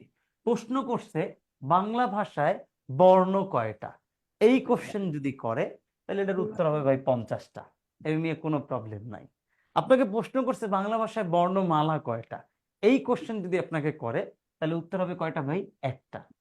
বাট আপনাকে এবার কোশ্চেনটা করছে এইরকম, কোশ্চেনটা আপনাকে বিদঘুটে কোশ্চেন করছে। কোশ্চেনটা করছে এইরকম যে বাংলা ভাষায় বর্ণমালা কয়টা। এই যে বাংলা ভাষায় বর্ণমালা কয়টা, আমরা সবাই জানি বর্ণমালা একটা, বাট এখানে কোনো জায়গায় কি অপশনে বর্ণমালা একটা আছে? নাই। যদি না থাকে তখন আবার বর্ণমালা এই 50টা রাইট দিবেন। আমি মনে হয় বুঝাইতে পারছি পেজটা। জি স্যার স্যার। একটা প্রশ্ন ছিল স্যার। বলেন। এরকম কি স্যার প্রশ্ন কোনো সময় আসছিল স্যার একটা বর্ণমালা? আসছিল, কোন একটা পরীক্ষা আসছিল, মেবি এটা একটা এনটিআরসির পরীক্ষা বা নন ক্যাডারের একটা পরীক্ষা আসছিল যে বাংলা ভাষায় বর্ণমালা কয়টা। ওইখানে এক অপশন ছিল, 50টা অপশন ছিল। বাট আমরা যে ফর্মুলা দেখে রাখছি স্যার, সেজন্য আর বাট কি। যে শেষ করি, বাট যে ভদ্রলোক বলছে বাংলা ভাষায় বর্ণমালা কয়টা, একও ছিল 50টাও ছিল। অপশন এক এই প্রথম অপশনেই ছিল, বাট কর্তৃপক্ষ উত্তরটা নিছে 50টা। কারণ যেই ব্যক্তি কোশ্চেনটা করছে সেই ব্যক্তি নিজেও বুঝে উঠতে পারে নাই যে সে ভুল উত্তর নিচ্ছে। তা মাঝে মাঝে এরকম হইতে পারে যে আপনি এক্সামে উত্তর করে আসছেন একটা, আপনারটাই রাইট, বাট কর্তৃপক্ষ ভুল অ্যান্সারটা নিয়ে নিছে। এই ভুল অ্যান্সার নেওয়ার কারণে আপনার রাইট উত্তরটা সে সবসময় অনেক সময় রাইট দেয় না। এই জন্য আমি এটা একটু বুঝাই দিলাম আপনাকে, যে যদি বলা হয় বাংলা ভাষায় বর্ণ কয়টা, উত্তর 50টা, এটা নিয়ে ডাউট নাই। বাংলা ভাষায় বর্ণমালা কয়টা, যদি এখানে 2 না থেকে ভাই 1 থাকতো, বর্ণমালা কয়টা, উত্তর হইতো একটা। বাট ধরেন এবার 1 নাই, আছে 2, কোশ্চেন সেম করছে বাংলা বর্ণমালা কয়টা। আমরা জানি বাংলা বর্ণমালা একটা, বাট অপশনে কোনো জায়গায় বর্ণমালা একটা নাই। যখন না থাকবে তখন এই 50টাকেই বর্ণমালা হিসেবে কাউন্ট করতে হবে। আমি মনে হয় বুঝাইতে পারছি, কারো যদি প্রবলেম না হয়। জি স্যার, বুঝছি। ওকে ফাইন, যদি বুঝতে পারেন তাহলে এরপরে যেটা হইলো দেখেন, আমাদের বাংলা ভাষায় যে স্বরবর্ণ 11টা আছে এটাকে 2 ভাগে ভাগ করা যায়। একটাকে আমরা বলি হর্ষ স্বর, সরি, একটাকে আমরা বলি হর্ষ স্বর। হর্ষ স্বর বলি কেন ভাই? একটা হলো হর্ষ স্বর, আর একটা হলো গিয়ে ভাই দীর্ঘস্বর। এই হর্ষ স্বর জিনিসটা কি ভাই? যে স্বরবর্ণগুলো উচ্চারণ করতে সময় কম লাগে তাকে আমরা বলি হর্ষ স্বর। এরকম হর্ষ স্বর আছে কয়টা ভাই? 4টা। কোন 4টা? স্বরেয়, রস্যি, রস্যু, আর একটা নাম হলো রি। এই 4টা বর্ণ উচ্চারণ করতে সময় কম লাগে, দ্যাট ইজ এই 4টাকে বলা হয় হর্ষ স্বর অথবা রস্য স্বর। আর বাকি 7টা বর্ণকে বলা হয় দীর্ঘস্বর। কেন দীর্ঘস্বর বলি ভাই? কারণ এই বর্ণগুলো উচ্চারণ করতে সময় বেশি লাগে। কোনটা? যেমন আ, এখানে দীর্ঘি, এখানে দীর্ঘ, এখানে এ, এখানে ওই, এখানে ও, আর একটা হলো ও। এই 7টা বর্ণকে বলা হয় দীর্ঘস্বর। কেন দীর্ঘস্বর বলি? কারণ এই 7টা বর্ণ উচ্চারণ করতে সময় বেশি লাগে। এরপরে দেখবেন আরেকটা জিনিস পাবেন ভাই, অর্ধস্বর। অর্ধস্বর জিনিসটা কি ভাই? যে বর্ণগুলো সম্পূর্ণ উচ্চারণ করতে হয় না, এটাকে বলা হয় অর্ধস্বর। এরকম অর্ধস্বরের বর্ণ আছে 4টা। একটা হলো রস্যি, একটা হলো গিয়ে রস্যু, একটা এ, আর একটা নাম হলো ও। এই 4টা বর্ণ সম্পূর্ণ পড়তে হয় না, অর্ধেক পড়লেও চলে। দ্যাট ইজ এটাকে বলা হয় অর্ধস্বর। বাংলা ভাষায় এই টোটাল বর্ণগুলোকে মাত্রার ভিত্তিতে আমরা একটু ওটা পরে পরে, আচ্ছা মাত্রার ভিত্তিতে ওটা একটু পরে পড়ি। এবার একটু দেখেন, দুইটা বর্ণ পাবেন, একটা ওই আর একটা নাম হলো ও। এই ওইকে বিশ্লেষণ করলে পাই অযোগ রস্যি ইকুয়াল টু ওই, ওকে বিশ্লেষণ করলে পাই অযোগ রস্যি ইকুয়াল টু কি ভাই? ও। এই দুইটা বর্ণকে কয়েকটা নামে বলে। কেউ কেউ এই দুইটা বর্ণকে বলে ভাই যৌগিক স্বর, কেউ কেউ এই দুইটা বর্ণের নাম দিচ্ছে দ্বিস্বর, কেউ কেউ আবার এটাকে বলা হয় সান্ধ্যক্ষরও কেউ বলে। অর্থাৎ এই দুইটা বর্ণের নাম হলো 3টা। আপনাকে যদি বলে যৌগিক স্বর কয়টা, উত্তর 2টা, একটা ওই আর একটা ও। আপনাকে যদি বলে ভাই দ্বিস্বর কয়টা, উত্তর 2টা, একটা ওই একটা ও। আপনাকে যদি বলা হয় সান্ধ্যক্ষর কয়টা, এটারও উত্তর কয়টা ভাই? 2টা, একটা ওই আর একটা নাম হলে গিয়া ও। এই পর্যন্ত বুঝতে পারছেন। বাট আপনি যে বুঝবেন না যে এখানে আপনাকে যদি বলা হয় যৌগিক স্বরধ্বনি কয়টা, যৌগিক স্বরধ্বনি কয়টা, এই কোশ্চেনটা যদি আপনাকে করে তাহলে এটার উত্তর হবে ভাই 25টা। আমার কোশ্চেনের বিষয়টা বুঝেন, যৌগিক স্বর, দ্বিস্বর, সান্ধ্যক্ষর, এটার কোনো জায়গায় কি ভাই ধ্বনি কথাটা আছে? উত্তর ধ্বনি কথাটা নাই। যেহেতু ধ্বনি কথাটা নাই, দ্যাট ইজ ওয়াই যৌগিক স্বর, দ্বিস্বর বা সান্ধ্যক্ষর যদি আপনাকে বলে কয়টা, উত্তর হবে 2টা। ভাইয়া কোন 2টা? উত্তর হবে একটা ওই আর একটা হলো ও। কিন্তু আপনাকে যদি প্রশ্ন করে যৌগিক স্বরধ্বনি কয়টা, তাহলে উত্তর হবে 25টা। এখন আপনার মনে প্রশ্ন জাগছে ভাই যৌগিক স্বরধ্বনি যে 25টা কেমনে, আমার একটু বুঝাই দেন। আসেন আমি আপনার এটা বুঝাই। এটার আগে একটা স্ক্রিনশট নেন, আমি বুঝাচ্ছি। এটার আগে একটা স্ক্রিনশট নেন। স্ক্রিনশট নেওয়া শেষ, যদি ভুল না করি। স্ক্রিনশট নেওয়া শেষ হলে এবার আমি আপনাকে বুঝাচ্ছি। এই অংশটা যদি আমি একটু কেটে দিই, কেটে দিলে দেখেন যৌগিক স্বরধ্বনি যে 25টা কেমনে। ধরেন একটা শব্দ আপনি পাবেন লাউ, এই লাউ শব্দটা যদি উচ্চারণ করেন, দেখেন লাউ শব্দ উচ্চারণ করতে গেলে লাস্টে আপনার মুখ থেকে আসতেছে আউ। লাউ মানে কি আউ। এই যে মুখ থেকে আপনার আউ শব্দটা আসলো, এই আউটাকে আমরা এইভাবে লিখি, দেখেন স্বরে আ যোগ রস্যি ইকুয়াল টু কি হয় ভাই? আউ। দেখেন এই আউ শব্দে কয়টা স্বরধ্বনি আছে? একটা, দুইটা স্বরধ্বনি আছে। যখন 2টা স্বরধ্বনি মিলে একটা হয়ে যায় তখন তাকে বলা হয় যৌগিক স্বরধ্বনি। তাহলে লাউ শব্দ উচ্চারণ করতে যাই পেলাম আউ, আর আউ কি বিশ্লেষণ করলে পাই স্বরে আ যোগ রস্যি ইকুয়াল টু আউ। এখানে স্বরধ্বনি আছে কয়টা? 2টা। দ্যাট ইজ এটা হলো যৌগিক স্বরধ্বনি। আবার একটা শব্দ পাবেন এইরকম, আমি যদি বলি ভাই বউ, এই বউ শব্দ উচ্চারণ করলে আপনি পাবেন কি ভাই? ও, সরি, আপনি বউ শব্দ উচ্চারণ করতে গেলে পাবেন কি? ও পাবেন। এই যে ও পাবেন, ও যোগ রস্যি ইকুয়াল টু কি ভাই? ও। এই ও এ দেখেন এই একটা আর একটা 2টা স্বরধ্বনি আছে, দ্যাট ইজ এটাকে বলা হয় যৌগিক স্বরধ্বনি। এরপর আপনার মনে প্রশ্ন জাগছে, ভাইয়া এইখানেও তো আমি ও পাইছি, আপনি এইখানেও ও দিচ্ছেন, এটা যৌগিক স্বরধ্বনি কইছেন, তাহলে আমি কি ও কে যৌগিক স্বরধ্বনি বলতে পারি না? অবশ্যই পারেন। কেমনে পারেন খেয়াল করেন। এই যে যৌগিক স্বরধ্বনি 25টা, বেসিক্যালি এটা 25টা না, এটা হলো কি ভাই 23টা। আর এইখানে যে ওই আর ও আছে, এই 2টা মিলে টোটাল যৌগিক স্বরধ্বনি বলা হয় 25টাকে। দ্যাট মিনস আপনি এখন জানতে পারলেন এই 2টা বর্ণের নাম যৌগিক স্বর, দ্বিস্বর, সান্ধ্যক্ষর, এটা তো আছেই। আবার এই 2টা বর্ণকে যৌগিক স্বরধ্বনিও বলা যেতে পারে, এটা নিয়ে কোনো ডাউট নাই। বাট কোশ্চেন যদি আপনাকে করে যৌগিক স্বর, দ্বিস্বর, সান্ধ্যক্ষর কয়টা, উত্তর হবে 2টা, একটা ওই আর একটা লৌ। বাট যৌগিক স্বরধ্বনি কয়টা, এই কোশ্চেন যদি আপনাকে করে তাহলে ওর উত্তর দিতে হবে 25টা। আবার আপনাকে কোশ্চেন আর একভাবে করতে পারে। কিরকম কোশ্চেন করতে পারে ভাই? আপনাকে কোশ্চেন করবে এরকম, ধরেন অপশন এ এখানে আছে ভাই ও, অপশন বি এখানে আছে কি ভাই এ, অপশন সি এখানে আছে ওই, অপশন ডি এখানে আছে আ। আপনাকে কোশ্চেন করছে নিচের কোনটা যৌগিক স্বরধ্বনি, এই কোশ্চেন যদি করে তাহলে দেখেন তো এই 4টা অপশনের ভিতরে এই ওইকে যৌগিক স্বরধ্বনি বলা যায়। কেন? এটা যৌগিক স্বরধ্বনিও। আবার আপনাকে যদি বলে নিচের কোনটা দ্বিস্বর, উত্তর হবে ওই। নিচের কোনটা সান্ধ্যক্ষর, উত্তর হবে ওই। নিচের কোনটা যৌগিক স্বর, উত্তর হবে ও।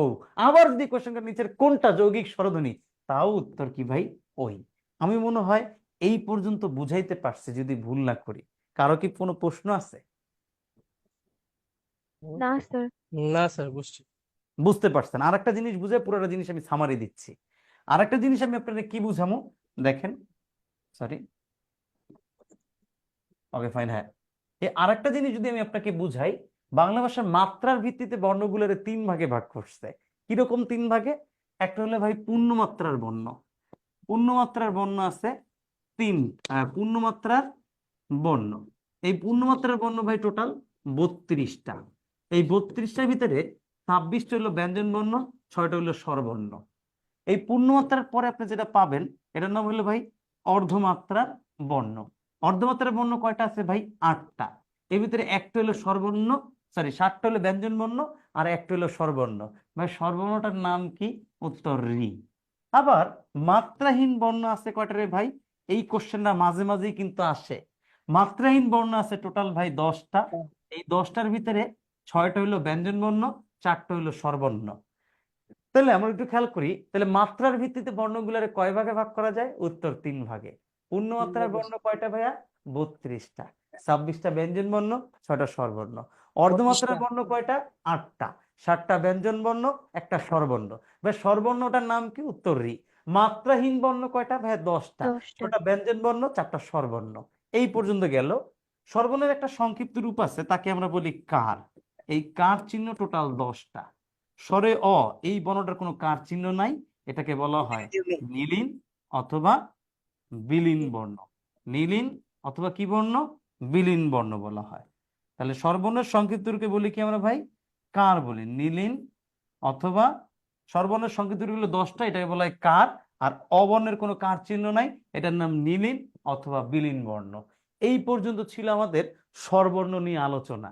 এইবার এই স্বরবর্ণের আলোচনাগুলো নিয়ে পুরো প্রথম থেকে শেষ পর্যন্ত আমি বলবো, আপনি মনোযোগ সহকারে শুনবেন, তারপর আপনার কোশ্চেন থাকলে কোশ্চেন করবেন, আমরা উত্তর দেবো। Let's go.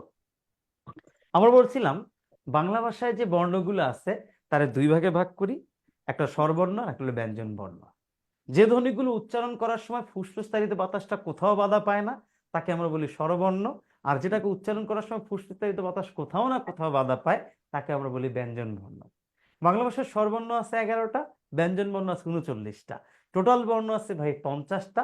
আর এই 50টা বর্ণকে একত্রে বলা হয় বর্ণমালা। আমরা বলছিলাম বাংলা ভাষার বর্ণগুলোকে মাত্রার ভিত্তিতে 3 ভাগে ভাগ করা যায়। পূর্ণমাত্রার বর্ণ 32টা, যার ভিতরে ব্যঞ্জন বর্ণ 26টা, স্বরবর্ণ 6টা। অর্ধমাত্রার বর্ণ 8টা, যার ভিতরে ব্যঞ্জন বর্ণ 7টা, স্বরবর্ণ 1টা। মাত্রাহীন বর্ণ 10টা, যার ভিতরে 6টা ব্যঞ্জন বর্ণ, 4টা হলো স্বরবর্ণ। এছাড়া আমরা আরো বলছিলাম বাংলা ভাষার স্বরবর্ণগুলোর 2 ভাগে ভাগ করা যায়, একটা অর্ধস্বর আর একটা হলো একটা হলো হর্ষস্বর আর একটা হলো দীর্ঘস্বর। বা হর্ষস্বর কারে বলে? যে স্বরবর্ণগুলো উচ্চারণ করতে গেলে অল্প করতে হয়, মানে জোরে বেশি দীর্ঘ ইয়ে নিতে হয় না, হালকা করলেও হয়, যেটাকে বলা হয় সময় কম লাগে, সেটাকে আমরা বলি হর্ষস্বর। এরকম বর্ণ আছে 4টা, যেটা উচ্চারণ করতে সময় বেশি লাগে, এরকম বর্ণ আছে 7টা, ওটাকে বলা হয় দীর্ঘস্বর। আর অর্ধস্বর বলে একটা কথা আছে, যেটা সম্পূর্ণ উচ্চারণ করতে হয় না, অর্ধেক করলেই হয়, এরকম অর্ধস্বর আছে 4টা। আমরা বলছিলাম যে বাংলা ভাষায় যৌগিক স্বর, দ্বিস্বর বা যৌগিক স্বরজ্ঞাপক বর্ণ কয়টা? উত্তর হলো ভাই 2টা, একটা ওই আর একটা হলো গিয়া ও। আমরা আরো বলছিলাম বাংলা ভাষায় যৌগিক স্বরধ্বনির সংখ্যা কয়টা? উত্তর আমরা বলছিলাম ভাই যৌগিক স্বরধ্বনির সংখ্যা 25টা। এবার আমরা বলছিলাম স্বরবর্ণের একটা সংক্ষিপ্ত রূপ আছে, তাকে আমরা বলি কার। ভাই কার চিহ্ন কয়টা? উত্তর 10টা। স্বরে অবর্ণটার কোনো কার চিহ্ন নাই, এটাকে বলা হয় নীলিন বা বিলীন বর্ণ। এই পর্যন্ত আমাদের ক্লাসে কারো কোনো প্রবলেম আছে কিনা? আপনার প্রবলেম থাকলে বলেন।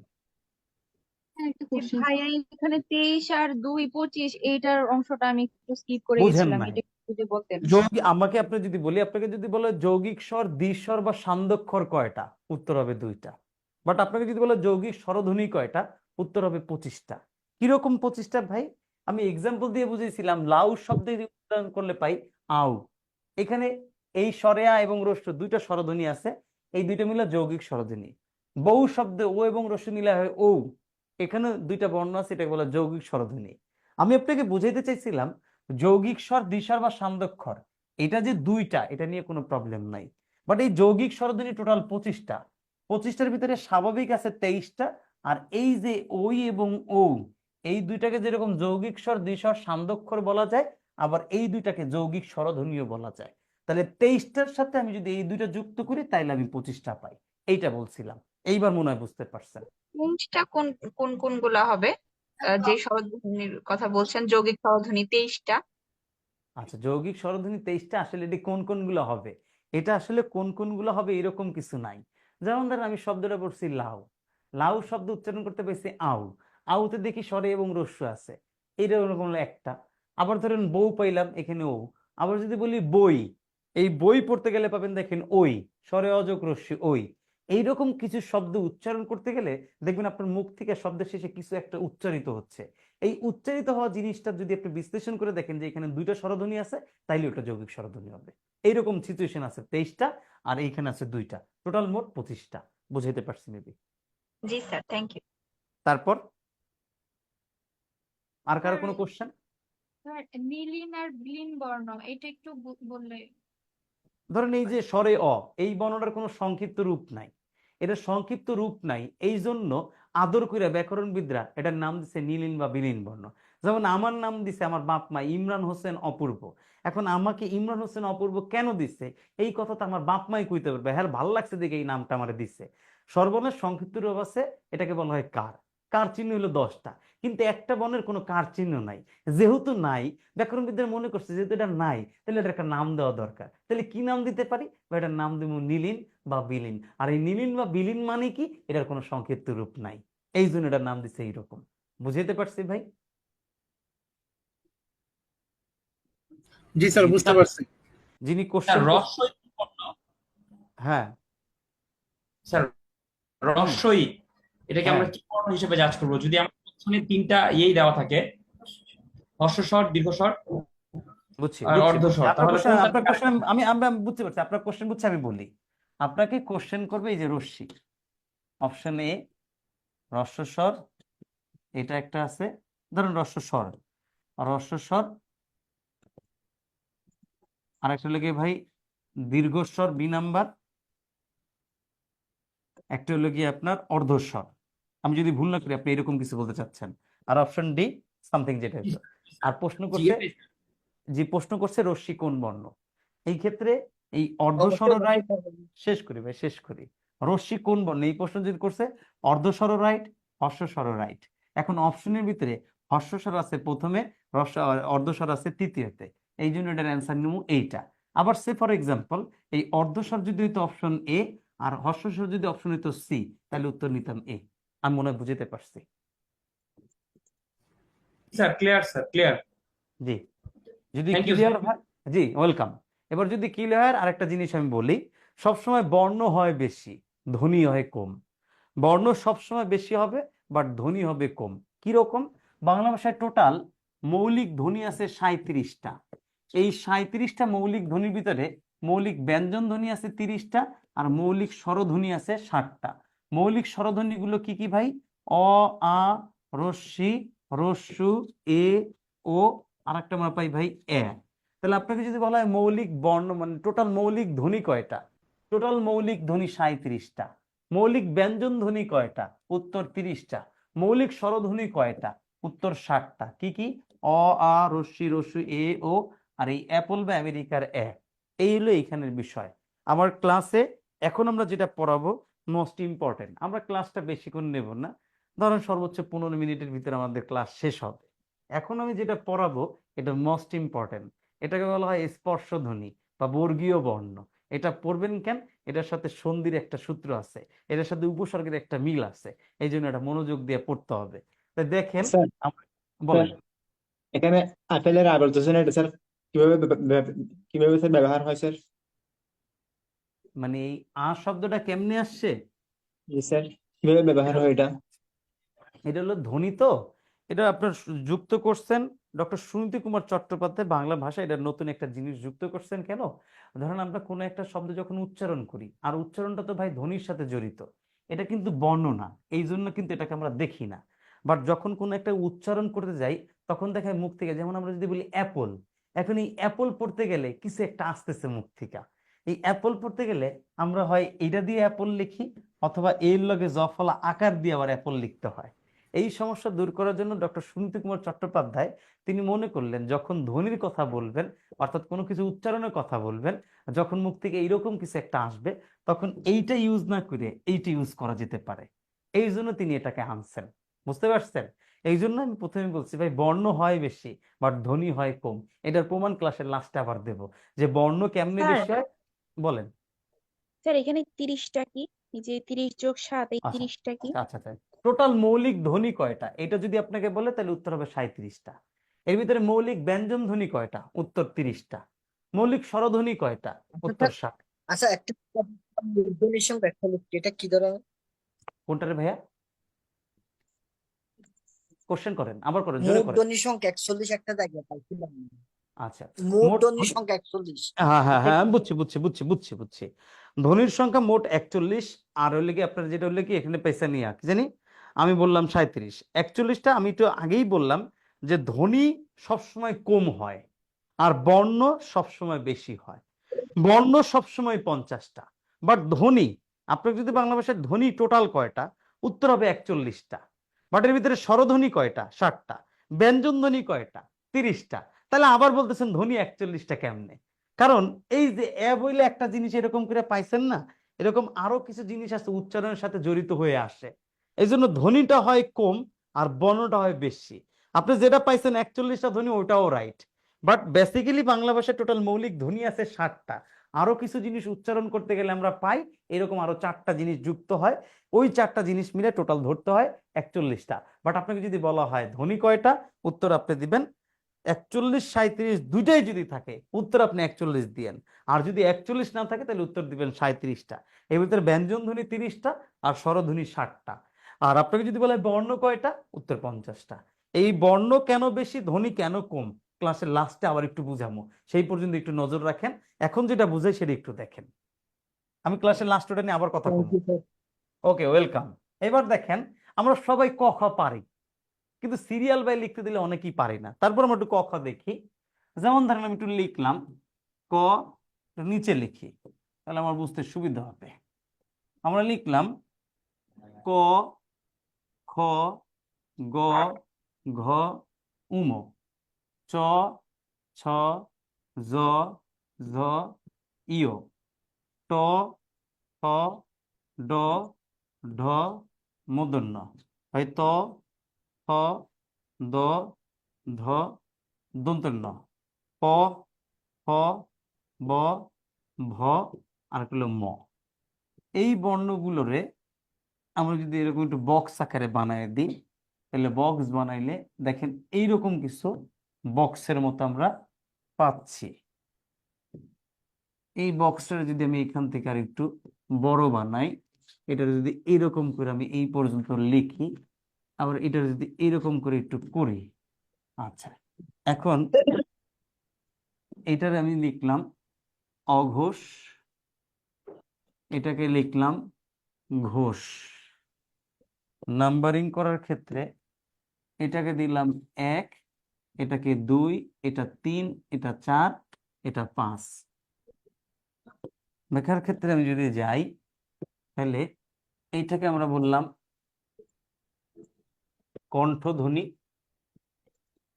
এটাকে তালব্য ধ্বনি, এটার নাম মূর্ধন্য ধ্বনি, এটার নাম দন্ত ধ্বনি, এটার নাম ওষ্ঠধ্বনি। থ্যাংক ইউ, যিনি বলতেছিলেন তাকে ধন্যবাদ। এবার যদি দেখেন, হ্যাঁ এবার যদি আমি একটু দেখি এখানে 1 আর 2 এটাকে বলা হয় অঘোষ, 3, 4, 5 এটাকে বলা হয় ঘোষ। 1, 3, 5 এটাকে বলি আমরা অল্প প্রাণ। 2 এবং 4 এটাকে বলা হয় মহাপ্রাণ। শুধু 5 নম্বর সারির বর্ণটাকে বলি আমরা নাসিক্য বর্ণ। Let's go. লেটস গো, এইবার আমরা একটু বুঝি, অনেকগুলো কালার ব্যবহার করছি। এবার দেখেন, এবার সাদা কালিতে যাই। সাদা কালিতে যদি যাই, এবার একটু খেয়াল করব কি আছে। এই ক থেকে ম পর্যন্ত টোটাল বর্ণ কয়টা ভাই? 25টা। এই 25টা বর্ণের নাম স্পর্শ বর্ণ। বর্গীয় বর্ণ একটা স্পর্শ একটা বর্ণ। একটা একটা স্ক্রিনশট নিয়ে নেন, কোন সময় মুছে ফেলি জানি না, একটা স্ক্রিনশট নেন, তারপরে পড়াচ্ছি। ওকে ফাইন, স্ক্রিনশট নেওয়া হয়েছে। এবার দেখেন, এই ক থেকে ম পর্যন্ত টোটাল বর্ণ হলো 25টা। এই 25টা বর্ণকে বলা হয় বর্গীয় বর্ণ বা স্পর্শ বর্ণ। কেন স্পর্শ বর্ণ বলি ভাই? আমাদের গলার এই যে মাথার এই জায়গা থেকে গলার এই পর্যন্ত জায়গাটাকে আমরা বলি বাকযন্ত্র। এই বাকযন্ত্রের কোনো না কোনো জায়গায় এই বর্ণগুলো স্পর্শ করে দেখা এটাকে আমরা বলি স্পর্শ বর্ণ। এই স্পর্শ বর্ণগুলোকে উচ্চারণের সুবিধার্থে 5টা ভাগে ভাগ করছে। কিরকম? এই ক থেকে উ পর্যন্ত এটা বলা হয় ক বর্গ, এটাকে চ বর্গ, এটা ট বর্গ, এটা ত বর্গ, এটা প বর্গ। তো এই ক থেকে উ পর্যন্ত এই 5টা বর্ণের নাম কণ্ঠধ্বনি। তারপরে এইখান থেকে এই পর্যন্ত এটা তালব্য ধ্বনি, তারপরে 5টার নাম মূর্ধন্য ধ্বনি, তারপরটা দন্ত ধ্বনি, তারপর ওষ্ঠধ্বনি। ভাই ক থেকে উ পর্যন্ত এটার নাম কণ্ঠধ্বনি কেন হইল? আসেন একটু যদি পড়ি। দেখুন আমার সাথে একটু বাসায় চেষ্টা করে দেখেন, আপনি যদি পড়েন মুখে ক খ, এই যে ক খ পড়ছেন, দেখেন কণ্ঠ থেকে আওয়াজ আসছে, এই জন্য এটা কণ্ঠধ্বনি। চ ছ পড়েন, চ ছ জিব্রাটা তালুর সাথে বাড়ি খাচ্ছে, এই জন্য এটার নাম তালব্য ধ্বনি। ট ঠ পড়েন, দেখবেন জিভের ডগাটা একেবারে তালুর মাঝ বরাবর বাড়ি খাচ্ছে, দ্যাট ইজ এটা মূর্ধন্য ধ্বনি। আবার ত থ পড়েন, দেখবেন জিব্রাটা একেবারে কি করছে, একটা দাঁতের সাথে বাড়ি খাচ্ছে, দ্যাট ইজ এটা দন্ত ধ্বনি। আবার প ফ পড়েন, প ফ, এটা দেখবেন একটা ঠোঁট আর একটা ঠোঁটের সাথে বাড়ি খাচ্ছে, এই জন্য এটাকে বলা হয় ওষ্ঠধ্বনি। তাহলে ক থেকে ম পর্যন্ত টোটাল বর্ণ কয়টা? উত্তর 25টা। 25টা বর্ণের নাম কি ভাইয়া? স্পর্শ বর্ণ। এটার উচ্চারণ সুবিধার্থে কয় ভাগে ভাগ করা যায়? উত্তর 5 ভাগে ভাগ করা যায়। ভাগগুলো কি কি ভাইয়া? কণ্ঠ, তালব্য, মূর্ধন্য, দন্ত, ওষ্ঠ। ক এটা হলো ক বর্গ, চ এটা হলো চ বর্গ, ট ট বর্গ, ত ত বর্গ, প হইল প বর্গ। এছাড়াও আবার এই বর্ণগুলোকে বর্ণের ভিত্তিতে 2 ভাগে ভাগ করা যায়। একটা হলো গিয়ে দেখেন, প্রতিটা বর্গের 1 আর 2 এই বেজোড় সংখ্যক বর্ণ দুটাকে বলা হয় অঘোষ। 3 4 5 এটাকে বলা হয় ঘোষ। এই নাম্বারিংটা মনে রাখবেন। এখন 1 আর 2 এটাকে অঘোষ কেন বলা হয় ভাই? এই বর্ণগুলো উচ্চারণ করার সময় আমাদের এখানে স্বরতন্ত্রীটা কাঁপে না বা অনুরূত হয় না, এই জন্য এটার নাম অঘোষ। 3 4 5 বর্ণগুলো উচ্চারণ করার সময় আমাদের স্বরতন্ত্রীটা কাঁপে বা অনুরূত হয়, এই জন্য এটার নাম ঘোষ। আবার 1 3 5 এই বর্ণগুলো উচ্চারণ করতে সময় কম লাগে, দ্যাট ইজ এটাকে বলা হয় অল্প প্রাণ। 2 এবং 4 এই বর্ণগুলো উচ্চারণ করতে সময় বেশি লাগে, দ্যাট ইজ এটাকে বলা হয় মহাপ্রাণ। 5 নাম্বার সারির বর্ণগুলো উচ্চারণ করতে ভাই নাকের ব্যবহার হয়, দ্যাট ইজ এটাকে বলা হয় নাসিক্য বর্ণ। প্রথম দিকে যদি আমি আবার সামারি দিই, তাহলে কি হচ্ছে? ক থেকে ম পর্যন্ত টোটাল বর্ণ 25টা। এই 25টা বর্ণের নাম স্পর্শ বর্ণ। এটাকে উচ্চারণের সুবিধার্থে 5 ভাগে ভাগ করা যায়। প্রথমটার নাম কণ্ঠ, তারপরটার নাম তালব্য, তারপরটা মূর্ধন্য, তারপরটা দন্ত, লাস্টেরটার নাম ওষ্ঠ। বর্ণের ভিত্তিতে এটাকে 2 ভাগে ভাগ করা যায়, একটা হলো অঘোষ আর একটা হলো ঘোষ। প্রতিটা বর্গের প্রথম 2টা বর্ণ তার নাম হইল ভাই অঘোষ, লাস্টের 3টা বর্ণের নাম ঘোষ। 1 3 5 এই বর্ণগুলোকে বলা হয় অল্পপ্রাণ, 2 আর 4 এই বর্ণগুলোকে বলা হয় মহাপ্রাণ, 5 নাম্বার সারি বর্ণকে বলা হয় নাসিক্য বর্ণ, কারণ ব্যবহার করতে গেলে নাকের ব্যবহার হয়। এই পর্যন্ত বুঝি নাই কে কে? আমার একটু বলেন, আমি বুঝাই দিচ্ছি। স্যার বুঝছি, শুধু ওই ঘোষ অঘোষের পার্থক্যটা একটু যদি বলে দিতেন। আচ্ছা, ঘোষ আর অঘোষ, প্রতিটা বর্গের প্রথম 2টা বর্ণকে বলা হয় অঘোষ। এই বর্ণগুলো উচ্চারণ করার সময় আমাদের একটা বাকযন্ত্রে এই জায়গায় একটা স্বরতন্ত্রী আছে, এটাকে অনুরূত হয় না, অনুরূত মানে কম্পনের সৃষ্টি হয় না, দ্যাট ইজ এটাকে বলা হয় অঘোষ। আর বাকি 3টা বর্ণ উচ্চারণ করতে গেলে স্বরতন্ত্রী এখানে কম্পিত হয়, অনুরূত হয়, এই জন্য এটাকে বলা হয় ঘোষ। মনে হয় বুঝাইতে পারছি। জি স্যার, ধন্যবাদ। আর কারো কোনো প্রশ্ন নাই? ঠিক আছে। এরপরে দেখেন, আমি যদি একটু যাই, যে আমার এখানে বর্ণ পাবেন, দেখেন তালবস্য, মূর্ধন্যস্ব, দন্তস্ব, হ, এই 4টা বর্ণের নাম ভাই ঊষ্ম বর্ণ। আবার শুধু তালবস্য, মূর্ধন্যস্ব, দন্তেস্ব এই বর্ণ 3টার নাম কি বর্ণ ভাই? শীষ বর্ণ। ভেরি গুড, শীষ বর্ণ বলেন, ধ্বনি নিয়ে একটু পরে বলবো। আবার অন্তর্জ, র, ল, ব, এটাকে বলা হয় অন্তস্থ বর্ণ। অন্তস্থ বর্ণ।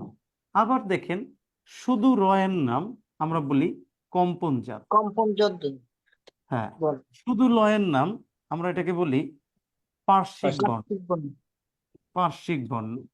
আবার শুধু হ এর নাম এটাকে আমরা বলি ঘোষ ও ঘোষ মহাপ্রাণ। ঘোষ মহাপ্রাণ বর্ণ। আবার চন্দ্রবিন্দু, বিসর্গ এবং অনুস্বার এটাকে বলা হয় পরাশ্রয়ী বর্ণ। অন্য কোনো বর্ণের আশ্রয় ছাড়া ব্যবহার করাতে পারি না, এই জন্য এটাকে বলা হয় পরাশ্রয়ী। ঢয় শূন্য র, ঢয় বিন্দু র, এটাকে বলা হয় তারণজাত বর্ণ। এই বর্ণগুলো উচ্চারণ করার সময় আমাদের স্বরতন্ত্রী তাড়িত হয়, এই জন্য এটাকে বলা হয় তারণজাত বর্ণ। ত বর্ণের সংক্ষিপ্ত রূপ হলো খণ্ডত্ব, উ বর্ণের সংক্ষিপ্ত হইলো অনুস্বার, হ বর্ণের সংক্ষিপ্ত হইলো ভাই বিসর্গ। কোশ্চেনটা উল্টাও আসতে পারে, খণ্ডত্ব বর্ণের পুনরূপ কি ত, অনুস্বার বর্ণের পুনরূপ কি উম, বিসর্গ বর্ণের পুনরূপ কি হ। এটার আগে একটা স্ক্রিনশট নেন সবাই, এটার আগে একটা স্ক্রিনশট নেন, তারপরে বুঝাচ্ছি। স্ক্রিনশট নেওয়া শেষ। আপনাকে যদি বলা হয় ভাই উষ্ম বর্ণ কয়টা, উত্তর হবে 4টা। কোন 4টা? তালবস্যা, মূর্ধন্যস্য, দন্তেস্য, হ। এই 4টাকে উষ্ম বর্ণ বলা হয়। আপনাকে আপনি প্রশ্ন করতে পারেন ভাই এগুলোর উষ্ম বর্ণ কেন হয়? এই 4টা বর্ণ উচ্চারণ করতে গেলে আপনি নিঃশ্বাস যতক্ষণ মনে চায় ততক্ষণ ধরে রাখতে পারেন। এই ধরে রাখতে পারার কারণে এটাকে বলে উষ্ম বর্ণ। আবার শীষ বর্ণ কয়টা এটা যদি বলে, তাহলে হ বাদে বাকি যে 3টা স আছে, এই 3টা সকে বলা হয় শীষ বর্ণ। বা এটাকে শীষ বর্ণ কেন বলা হয়? কারণ এই বর্ণগুলো উচ্চারণ করার সময় শীষের মতো আওয়াজ হয়, দ্যাট ইজ এটাকে বলা হয় শীষ বর্ণ। আপনাকে এরপর দেখুন অন্তঃজ, র, ল, ব, এই 4টা বর্ণকে বলা হয় অন্তস্থ বর্ণ। প্রশ্ন করতে পারেন ভাই এই 4টাকে অন্তস্থ বর্ণ কেন বলা হয়? কারণ এই বর্ণগুলো একটাকে পড়াইছে স্পর্শ বর্ণ আর একটাকে বলা হয় উষ্ম বর্ণ। এই 2টা বর্ণের মাঝখানে পাওয়া যায়, এই জন্য এই বর্ণগুলোর নাম অন্তস্থ বর্ণ। শুধু র এর নাম কম্পনজাত, পড়ার সময় দেখবেন কম্পনের সৃষ্টি করে। শুধু ল এর নাম পার্শ্বিক বর্ণ, বাতাসটা 2 পাশ থেকে বের হয়ে যায়। শুধু হ এর নাম ঘোষ মহাপ্রাণ, জোরে পড়া যায়, টেনে পড়া যায়, ধরে রাখা যায়, এই জন্য। চন্দ্রবিন্দু, অনুস্বার, বিসর্গ এগুলো হলো পরাশ্রয়ী বর্ণ। কেন? এই বর্ণগুলো অন্য কোনো বর্ণের আশ্রয় ছাড়া ব্যবহার করা যায় না, দ্যাট ইজ এটা পরাশ্রয়ী বর্ণ। ঢয় শূন্য র, ঢ, এই দুটাকে বলা হয় তারণজাত বর্ণ। এই বর্ণগুলো উচ্চারণ করার সময় দেখবেন আপনার স্বরতন্ত্র অনুরিত হয়, মানে তাড়িত হয়, দ্যাট ইজ এটা তারণজাত। ত বর্ণের সংক্ষিপ্ত কি ভাই? খণ্ডত্ব। উম বর্ণের সংক্ষিপ্ত কি? অনুস্বার। হ বর্ণের সংক্ষিপ্ত কি ভাই? বিসর্গ। এই পর্যন্ত বুঝতে পারছেন মনে হয়। প্রথম দিকে যদি বলি ভাই উষ্ম বর্ণ কয়টা? 4টা। তালবস্য, মূর্ধন্যস্য, দন্তেস্য, হ। এটা দিয়ে প্রশ্ন যদি আসে, এই 4টা বর্ণ আপনাকে দিয়ে বলবে এটা কি বর্ণ। তালবস্য, মূর্ধন্যস্য, দন্তেস্য, এটা কি বর্ণ? 100% এর উত্তর হবে উষ্ম বর্ণ। বাট কোন জায়গায় যদি উষ্ম না পান তাহলে উত্তর দিবেন শীষ বর্ণ। আবার একইভাবে তালবস্য, মূর্ধন্যস্য, দন্তেস্য, এই 3টা বর্ণ দিয়ে আপনাকে প্রশ্ন করছে এটা কি বর্ণ, 100% এর উত্তর হবে শীষ বর্ণ। বাট কোন জায়গায় যদি শীষ বর্ণ না পান তাহলে উত্তর দিবেন উষ্ম বর্ণ। আবার অন্তঃজ, র, ল, ব, এই 4টা বর্ণের নাম কি ভাই? অন্তস্থ বর্ণ। আপনাকে এই 4টা বর্ণ দিয়ে টান দিয়ে বলবে এখানে র কোন বর্ণ, আপনার 100% উত্তর হবে অন্তস্থ বর্ণ। কেন? এই 4টা বর্ণ একত্রে দিয়ে যদি টান দিয়ে বলে র কোন বর্ণ, উত্তর হবে অন্তস্থ। আবার একইভাবে এই 4টা বর্ণ একত্রে দিয়ে যদি বলে ল কোন বর্ণ, উত্তর হবে অন্তস্থ। বাট শুধু র দিয়ে যদি বলে কোন বর্ণ, উত্তর হবে কম্পনজাত। অপশনে যদি কম্পনজাত না থাকে তাহলে অন্তস্থ বর্ণ দিবেন। একইভাবে শুধু ল দিয়ে আপনাকে যদি প্রশ্ন করে এটা কোন বর্ণ, 100% এর উত্তর হবে পার্শ্বিক বর্ণ। বাট অপশনে যদি পার্শ্বিক না থেকে অন্তস্থ থাকে তাহলে উত্তর হবে আবার অন্তস্থ। শুধু হ দিয়ে যদি আপনাকে প্রশ্ন করে এটা কি প্রাণ, উত্তর হবে ঘোষ মহাপ্রাণ। বাট অপশনে যদি কোনো জায়গায় ঘোষ মহাপ্রাণ না থেকে যদি উষ্ম থাকে তাহলে আবার এটার নাম হবে উষ্ম। আমি উনাই এই পর্যন্ত বুঝাইতে পারছি, কারো কোনো কোশ্চেন আছে কিনা? সবাই বুঝতে পারছেন? স্যার একটা জ্ঞাতে পাইছিলাম খণ্ডত্ব অঘোষ অল্পপ্রাণ, একটা জ্ঞাতে পাইছিলাম। কি ভাই কি পাইছেন? খণ্ডত্ব এটা অঘোষ অল্পপ্রাণের একটা জ্ঞা পাইছিলাম এটা। আচ্ছা ওইটা এটা আপনি কোন পান, ওটা বর্ণ? নিয়ে, আচ্ছা ওটা পান, ওটা নিয়ে আমি কোনো কিছু বলি নাই। আমি এইখানে যেটা পড়াইছি ত বর্ণের সংক্ষিপ্ত খণ্ডত্ব, এটা পাইছেন কিনা আগে এটা কোন? হ্যাঁ এটা আছে, ঠিক আছে।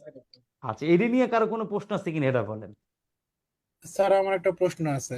বলেন ভাই বলেন। স্যার এখানে হ হচ্ছে উষ্ম বর্ণ আর নিচে হচ্ছে ঘোষ মহাপ্রাণ বর্ণ। স্যার আমরা বুঝবো কখন যেটা উষ্ম বর্ণ আর এটা ঘোষ মহাপ্রাণ বর্ণ? একটা যদি প্র্যাকটিক্যালি দিয়ে দেখা দিতেন। ভেরি গুড, ভালো কোশ্চেন।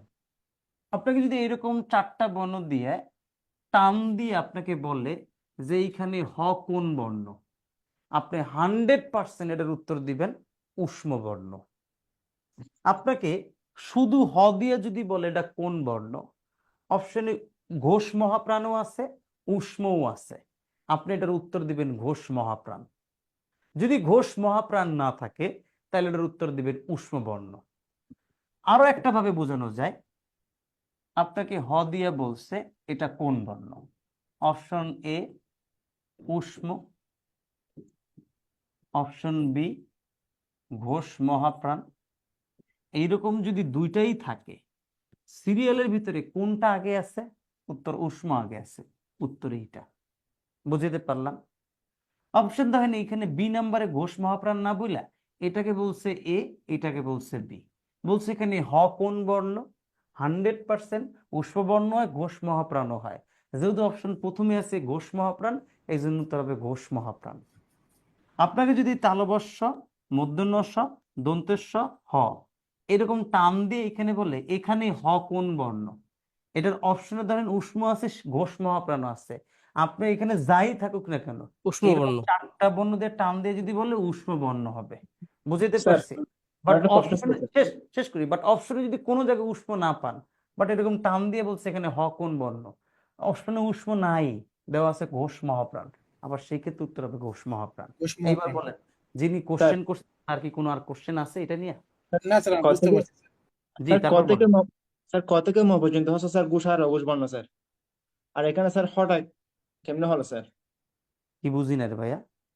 স্যার ক থেকে ম পর্যন্ত ছিল স্যার ঘোষ আর অঘোষ বর্ণ স্যার। হ্যাঁ এখানে হটা কিভাবে চলে আসলো আবার ঘোষ ঘোষ ঘোষ ভাই, বা ওই মহাপ্রাণ ক হিসেবে? থেকে ম পর্যন্ত যে বর্ণ ছিল ওটা হলো 25টা বর্গীয় বর্ণ। বাংলা ভাষায় বর্গীয় বর্ণ ছাড়া কি অন্যান্য কোনো বর্ণ নাই? অবশ্যই তা আছে। তো এই বর্গীয় বর্ণের ভিতরে ওগুলা আছে। বর্গীয় বর্ণ ছাড়াও তো ঘোষ অঘোষ আছে, অল্পপ্রাণ মহাপ্রাণ আছে, আছে না? তো এই জিনিসগুলো আরো আছে। শুধু আপনি এই বর্গীয় বর্ণ দিয়ে পড়বেন কেন? বর্গীয় বর্ণটা বেশি আসে, অন্য কোনো জায়গাটা আসে না দেখে পড়ায়ও নাই, বলিও নাই। বুঝতে পারছি ভাই? এটা বর্গীয় আচ্ছা বর্ণ ছিল, এটা বর্গের ছাড়া ছিল। এবার আরেকটা জিনিস প্যাচ ক্লিয়ার করি। বলছিলাম না ধ্বনি মানে বর্ণ বেশি হয়, ধ্বনি কম হয়, এই প্যাচটা ক্লিয়ার করলে আমাদের ক্লাসটা শেষ। আর যুক্ত বর্ণ নিয়ে মনে হয় আমার পড়ানোর কিছু নাই, আপনি জানেন দুইটা বর্ণ একসাথে যুক্ত থাকে ওটা ভাঙিয়ে পড়তে হয়, ওটা নিয়ে আমি কিছু বললাম না, লেকচার শিটে যেই কটা আছে বা বইয়ে ওটা পড়ে ফেলেন। এবার দেখেন আরেকটা জিনিস আমি যেটা শিখাই, বর্ণ বেশি হয় ধ্বনি কেমনে কম হয়। যেমন আপনাকে যদি বলে উষ্ম বর্ণ, উষ্ম বর্ণ কয়টা, উত্তর দেখেন উষ্ম বর্ণ হলে ভাই 7টা। কেমনে? এখানে একটা সরি, উষ্ম বর্ণ হলো 4টা, তালবস্য, মূর্ধন্যস্ব, দন্তস্ব, হ, এটা হলো উষ্ম বর্ণ। বাট আপনাকে যদি বলা হয় ভাই উষ্ম ধ্বনি কয়টা, ভাই উষ্ম ধ্বনি হবে 3টা, তালবস্য, দন্তস্ব, হ। কেমনে এটা হইল ভাই? উষ্ম বর্ণ হইছে 4টা, বাট উষ্ম ধ্বনি হইছে 3টা। কেমনে হইল আমি বুঝি নাই। কারণ এই উচ্চারণে আপনি নিয়ম যদি পড়েন সেখানে পড়ার উচিত ছিল আপনার তালবস্য আর মূর্ধন্যস্ব এই দুইটার উচ্চারণ সেম। এই দুইটার উচ্চারণ যদি সেম হয় সেটাকে তালবস্য বলে। তাহলে তালবস্য আর মূর্ধন্যস্বর উচ্চারণ হলো তালবস্য। তাহলে আমি দুইটা একটা নিলাম, আর দন্তেস্ব একটা আছে, হ একটা আছে। ধ্বনিটা সবসময় উচ্চারণের সাথে জড়িত। এই জন্য আপনাকে যদি বলা হয় ধ্বনি কয়টা, উষ্ম ধ্বনি কয়টা, এই কোশ্চেন যদি বলে তাহলে উত্তর হবে 3টা। কেন ভাই? এই তালবস্য মূর্ধন্যস্বর উচ্চারণ হলো তালবস্য। বাট উষ্ম বর্ণ কয়টা? উত্তর হবে 4টা। বুঝাইতে পারছি মনে হয়। একইভাবে আপনাকে যদি বলা হয় ভাই শীষ বর্ণ কয়টা, উত্তরের ভাই 3টা, তালবস্য, মূর্ধন্যস্ব, দন্তেস্ব, শীষ বর্ণ 3টা। এরে ভাই আপনাকে যদি এবার কোশ্চেনটা একটু উল্টায় দিয়ে কয় শীষ ধ্বনি কয়টা, এই শীষ ধ্বনি কয়টা বললে উত্তর হবে ভাই 2টা। কারণ এই দুইটা বর্ণের উচ্চারণ হয় তালবস্য আর এইখানে আছে দন্তেস্ব। তাহলে শীষ ধ্বনি কয়টা? 2টা। আর শীষ বর্ণ কয়টা? উত্তর 3টা। এইটা বুঝাইতে পারছি। একইভাবে আপনাকে যদি বলা হয় রে ভাই নাসিক্য বর্ণ কয়টা, উত্তর নাসিক্য বর্ণ 7টা। কেমনে? এই যে পাইবেন উম, ইয়, দন্তেন্ন, মূর্ধন্য, ম, চন্দ্রবিন্দু, আর একটা লেগে সরি একটা লেগে অনুস্বার, চন্দ্রবিন্দু আর একটা লেগে অনুস্বার। এই হলো আপনার নাসিক্য বর্ণ কয়টা? 7টা। এর ভিতরে এই উমো ইও আর একটা জিনিস যেটা হইল গিয়ে আপনার এখানে পাবেন, সেটা হলো গিয়ে এই অনুস্বার। এই 3টা বর্ণের উচ্চারণ ধরতে হয় উমো, দন্তেন্য মূর্ধন্য এই দুইটা মিলে উচ্চারণে পাই একটা, ম আর চন্দ্রবিন্দু দুইটা মিলে পাই একটা। দ্যাট ইজ ওয়াই নাসিক্য ধ্বনি কয়টা এই কথা যদি বলে তাহলে উত্তর হবে 3টা। আর নাসিক্য বর্ণ কয়টা? উত্তর হবে ভাই 7টা। তাহলে নাসিক্য ধ্বনি হইল 3টা, নাসিক্য বর্ণ হইল কয়টা ভাই? 7টা। আমার কথা মনে হয় সবাই বুঝতে পারছেন। এইবার কর, বুঝেন কি বুঝেন নাই? জি স্যার, বুঝতে পারছি। একটা স্ক্রিনশট নেন। বর্ণ সবসময় বেশি হবে, ধ্বনি সবসময় কম হবে। এই উষ্ণ বর্ণ 4টা, কারণ কি এরকম আলাদা, বাট উষ্ণ ধ্বনি কয়টা? 3টা। তালবস্য মূর্ধন্য দুইটার উচ্চারণ হবে ভাই একটা, দ্যাট ইজ ওয়াই ধ্বনি 3টা। শীষ বর্ণ 3টা, বাট শীষ ধ্বনি 2টা। নাসিক্য বর্ণ 7টা, বাট নাসিক্য ধ্বনি 3টা। এই পর্যন্ত কি কারো কোনো প্রবলেম হয়েছে? না। না স্যার, না স্যার। স্যার তার একটু মানে কষ্ট করে ওই যে নাসিক্য যে বর্ণগুলো আছে না, যেটা যেটা মিলে একটা অক্ষর হয়েছে ওটা একটু কালার করে দিলে একটু সুবিধা হবে স্যার। ওকে, ফাইন ফাইন ফাইন, ভালো কথা বলছেন। ধরেন এই যে আমি যদি বলি এখানে এই উমো ইও আর হলো গিয়ে অনুস্বার, এই 3টার উচ্চারণ হচ্ছে কি ভাই? উমো। আবার এইখানে যদি একটু দেখেন এই দন্তেন্য আর এই মূর্ধন্য দুটার উচ্চারণ হচ্ছে দন্তেন্য। আর এইখানে এইখানে যদি একটু খেয়াল করেন কি আছে, দেখবেন এইখানে এই ম আর এই চন্দ্রবিন্দু দুটার উচ্চারণ হচ্ছে ম। তাহলে লাল 3টা মিলে হয়েছে উমো, হলুদ 2টা মিলে হয়েছে দন্তেন্য, সবুজ 2টা মিলে হয়েছে ভাই ম। এইভাবে আসছে এই বিষয়টা। আশা করি এই পর্যন্ত বুঝাইতে পারছি। তাহলে সামারি যদি দেই, ক থেকে ম পর্যন্ত 25টাকে বলা হয় স্পর্শ বর্ণ। এটাকে উচ্চারণের সুবিধার্থে 5 ভাগে ভাগ করা যায়। প্রথমটা কণ্ঠ, তালব্য, মূর্ধন্য, দন্ত, ওষ্ঠ। বর্ণের ভিত্তিতে 2 ভাগে ভাগ করা যায়, একটা অঘোষ একটা হলো ঘোষ। প্রতিটা বর্গের প্রথম 2টা বর্ণকে বলা হয় অঘোষ, লাস্টে 3টাকে বর্ণকে ঘোষ। 1, 3, 5 বেজোড় সংখ্যক বর্ণগুলো বলা হয় অল্প প্রাণ। 2 আর 4 এই জোড় সংখ্যক বর্ণগুলোকে বলা হয় মহাপ্রাণ। আর 5 নম্বর বর্ণগুলোকে বলা হয় নাসিক্য বর্ণ। আমরা আরো পড়ছিলাম তালবস্য মূর্ধন্য দন্তেশ্ব হ 4টা বর্ণকে বলা হয় উষ্ম বর্ণ, বাট 3টা শকে বলা হয় শীষ বর্ণ। অন্তজ র ল ব 4টা বর্ণের নাম অন্তস্থ বর্ণ, শুধু রয়ের নাম কম্পনজাত, শুধু লয়ের নাম বার্ষিক। আমরা আরো পড়ছিলাম চন্দ্রবিন্দু অনুসার বিষয়, এগুলোকে বলা হয় পরাশ্রয়ী বর্ণ। 9 শূন্যরা ডরে এই দুটাকে বলা হয় তারণজাত বর্ণ। ত বর্ণের সংক্ষিপ্ত খণ্ডত্ব, উমু বর্ণের সংক্ষিপ্ত অনুস্বার, হ বর্ণের সংক্ষিপ্ত হলো বিসর্গ। এই ছিল আমাদের পড়া। উষ্ম বর্ণ এটা যদি বলি উত্তর হবে 4টা, বাট উষ্ম ধ্বনি উত্তর হবে 3টা। শীষ বর্ণ উত্তর হবে 3টা, বাট শীষ ধ্বনি উত্তর হবে 2টা। নাসিক্য বর্ণ উত্তর হবে 7টা, বাট নাসিক্য ধ্বনি উত্তর হবে 3টা। এইটা নিয়ে কারো কোনো প্রবলেম আছে কিনা? স্যার বলেন। ম আর চন্দ্রবিন্দুর উচ্চারণ কি এক? বলি নাই, বুঝি নাই ভাই, আবার বলেন। স্যার এই যে আপনি সবুজ কালি দিয়ে মার্ক করেছেন ম এবং চন্দ্রবিন্দুকে একসাথে, স্যার এই দুইটার কি সাউন্ড এক? এই দুইটার সাউন্ড এক বলতে কি চন্দ্রবিন্দুটা উচ্চারণ করার সময় ময়ের মতো যুক্ত হয়, এটাকে অনুনাসিক্য এরকম কিছু বলে, বুঝতে পারছেন? ময়ের সাথে পড়তে হয়, কি করে ময়ের ইও সাথে তো পড়তে হয়। হ্যাঁ, উ আর ইও মানে রং আর অনুস্বার এই দুটা বুঝতে পারলাম যে ইও আর অনুস্বার দিয়ে রিপ্লেস করা যায়, কিন্তু ইওটা সেকেন্ডটা কি করে এক হইলো? এই যে উমো ইও আর হলো গিয়ে অনুস্বার, এখানে জি স্যার। রিপ্লেস করা বলতে কি এটার উচ্চারণটা এরকম হয়। যেমন মিয়া বলি, ম্যাও বলি, বুঝতে পারছেন? এই যে মিয়া শব্দ বললে এই মিয়া আপনি আবার দেখেন অনেকে এই যে মিয়াটা আমরা এরকম লিখি না, মিয়া, সরি, এরকম করে মিয়া লিখি। আবার কেউ কেউ এই যে মিয়া শব্দটা দেখেন, আবার যদি আপনি এইভাবে লেখেন ময়ূরস্য উমো আকার, তাতে আপনি উচ্চারণ করে দেখেন না মিয়া হয়ে যায়। আপনি এছাড়া অন্য কোনোভাবে এটাকে উচ্চারণ করতে পারেন না। আর উচ্চারণের সাথে যেহেতু ধ্বনির সম্পর্ক, দ্যাট ইজ ওয়াই এই ম, ইও আর অনুস্বার এগুলোর উচ্চারণ কোনো কোনো জায়গায় যায় মিলে যাবে। যেমন মিয়া শব্দ ইও আকার দিয়ে লেখা যায়, আবার উমো দিয়ে আকার দিলেও এটাকে আপনি মিয়া ছাড়া অন্য কিছু পড়তে পারবেন না। আপনি পড়ে দেখেন তাই হয়। এই জন্য ধ্বনিটা কম হয়েছে, এই ইউ উচ্চারণটা উমর সাথে নিয়ে নিছে। দন্তেন্য যে মূর্ধন্যর সাথে পরে এটা আপনি জানেন। আর ম আর চন্দ্রবিন্দু এটা লোকে অনুনাসিক্য বলে একটা বিষয় আছে, এগুলো পড়তে গেলে ম এই যে পড়ছেন নাকের ব্যবহার হয়েছে, চন্দ্রবিন্দুর ব্যবহারটা বেসিক্যালি ওই রকমই হয়। যখন কোন একটা শব্দ উচ্চারণ করতে গেলে নাক দিয়ে বাতাস বের হয়ে যায়, সেখানে আমরা চন্দ্রবিন্দু ইউজ করি। দ্যাট ইজ ওয়াই এই এবং এবং চন্দ্রবিন্দু এটা একসাথে হয়েছে। আর ইয়র শব্দটা এই ক্ষেত্রে যে মিয়া আর এই যে মিয়া দুইটা পড়তে গেলে আমরা প্রায় সেমই পড়ি, যদিও বানানে ভুল আছে, বাট উচ্চারণ করতে গেলে আমরা ওইটাই পড়ি। বুঝতে পারছি? এই উচ্চারণের সাথে যেহেতু ধ্বনির সম্পর্কিত, এই জন্য এটা আসছে। বুঝতে পারলাম মুনাফা? স্যার একটা অক্ষর বাদ পড়ছে যেটা অন্তঃস্থ বা ইয়া বলা হয়, সে কোথায় যাবে স্যার? আচ্ছা, এই অন্তঃস্থ বা ইয়া যেটা আছে, এটা অন্তর্জ যে বর্ণটা আছে তারই একটা সংক্ষিপ্ত রূপ হিসেবে ধরা হয়। ওইটা ওই বর্ণের অন্তর্ভুক্তই হয়ে যাবে, অর্থাৎ অন্তঃস্থ বর্ণ এটাকে বলা যায়। বুঝতে পারলাম?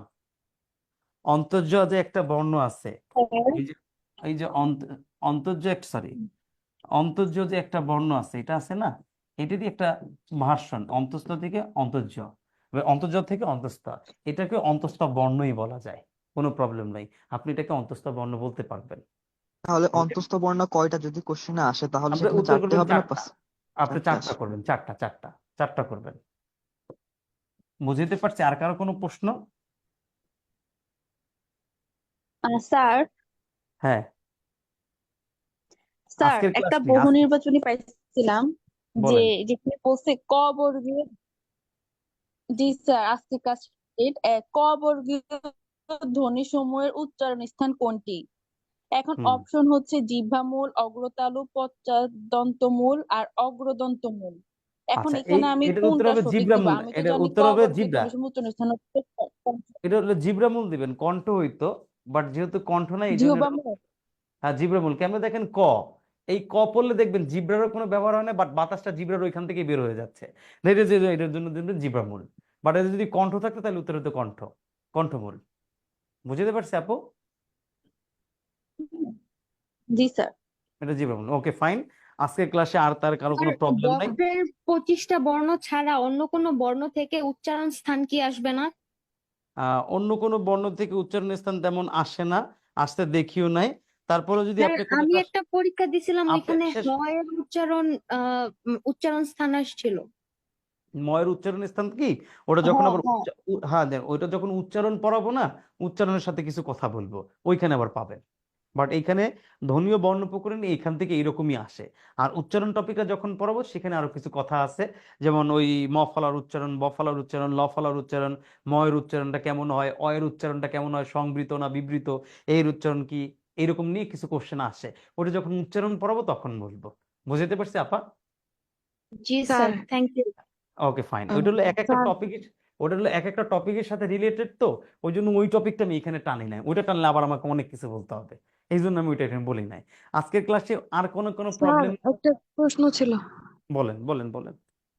স্যার ওই বাংলা ভাষার উৎপত্তি যদি অপশনে থাকে মাগধী অপভ্রংশ আর বঙ্গ কামরূপী, তাইলে কি এটা মাগধী অপভ্রংশ হবে আনসার? হ্যাঁ হ্যাঁ হ্যাঁ, মাগধী অপভ্রংশ হবে, ওটা মাগধী অপভ্রংশ হবে। ধন্যবাদ স্যার। ওকে ঠিক আছে। আজকের ক্লাসে আপনাদের এই অংশগ্রহণটা আমার ভালো লাগছে, আপনাদের পার্টিসিপেশনও খুব সুন্দর ছিল।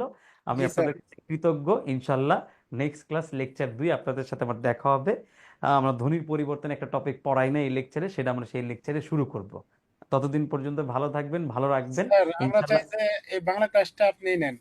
আচ্ছা আপনার ক্লাসটা ইনশাল্লাহ, ভালো লাগছে। জি জি, এটা আমি নেবো ইনশাল্লাহ। আপনারা দোয়া করেন, আপনারা এই যে যেভাবে সহযোগিতা করছেন আমার ওটা জি খুব ভালো লাগছে। সুতরাং আমি ভালো লাগার কারণে কষ্ট হইলো রাত্রে এই ক্লাসটা আমি নেবো আপনাদের ভাই আপনার ইনশাল্লাহ। পড়ানো ভালো লাগছে আমাদের। স্যার, খুব ভালো জি লাগছে স্যার। এই ধন্যবাদ জি স্যার। ক্লাসটাকে আমরা জি প্রেফার জি করি স্যার।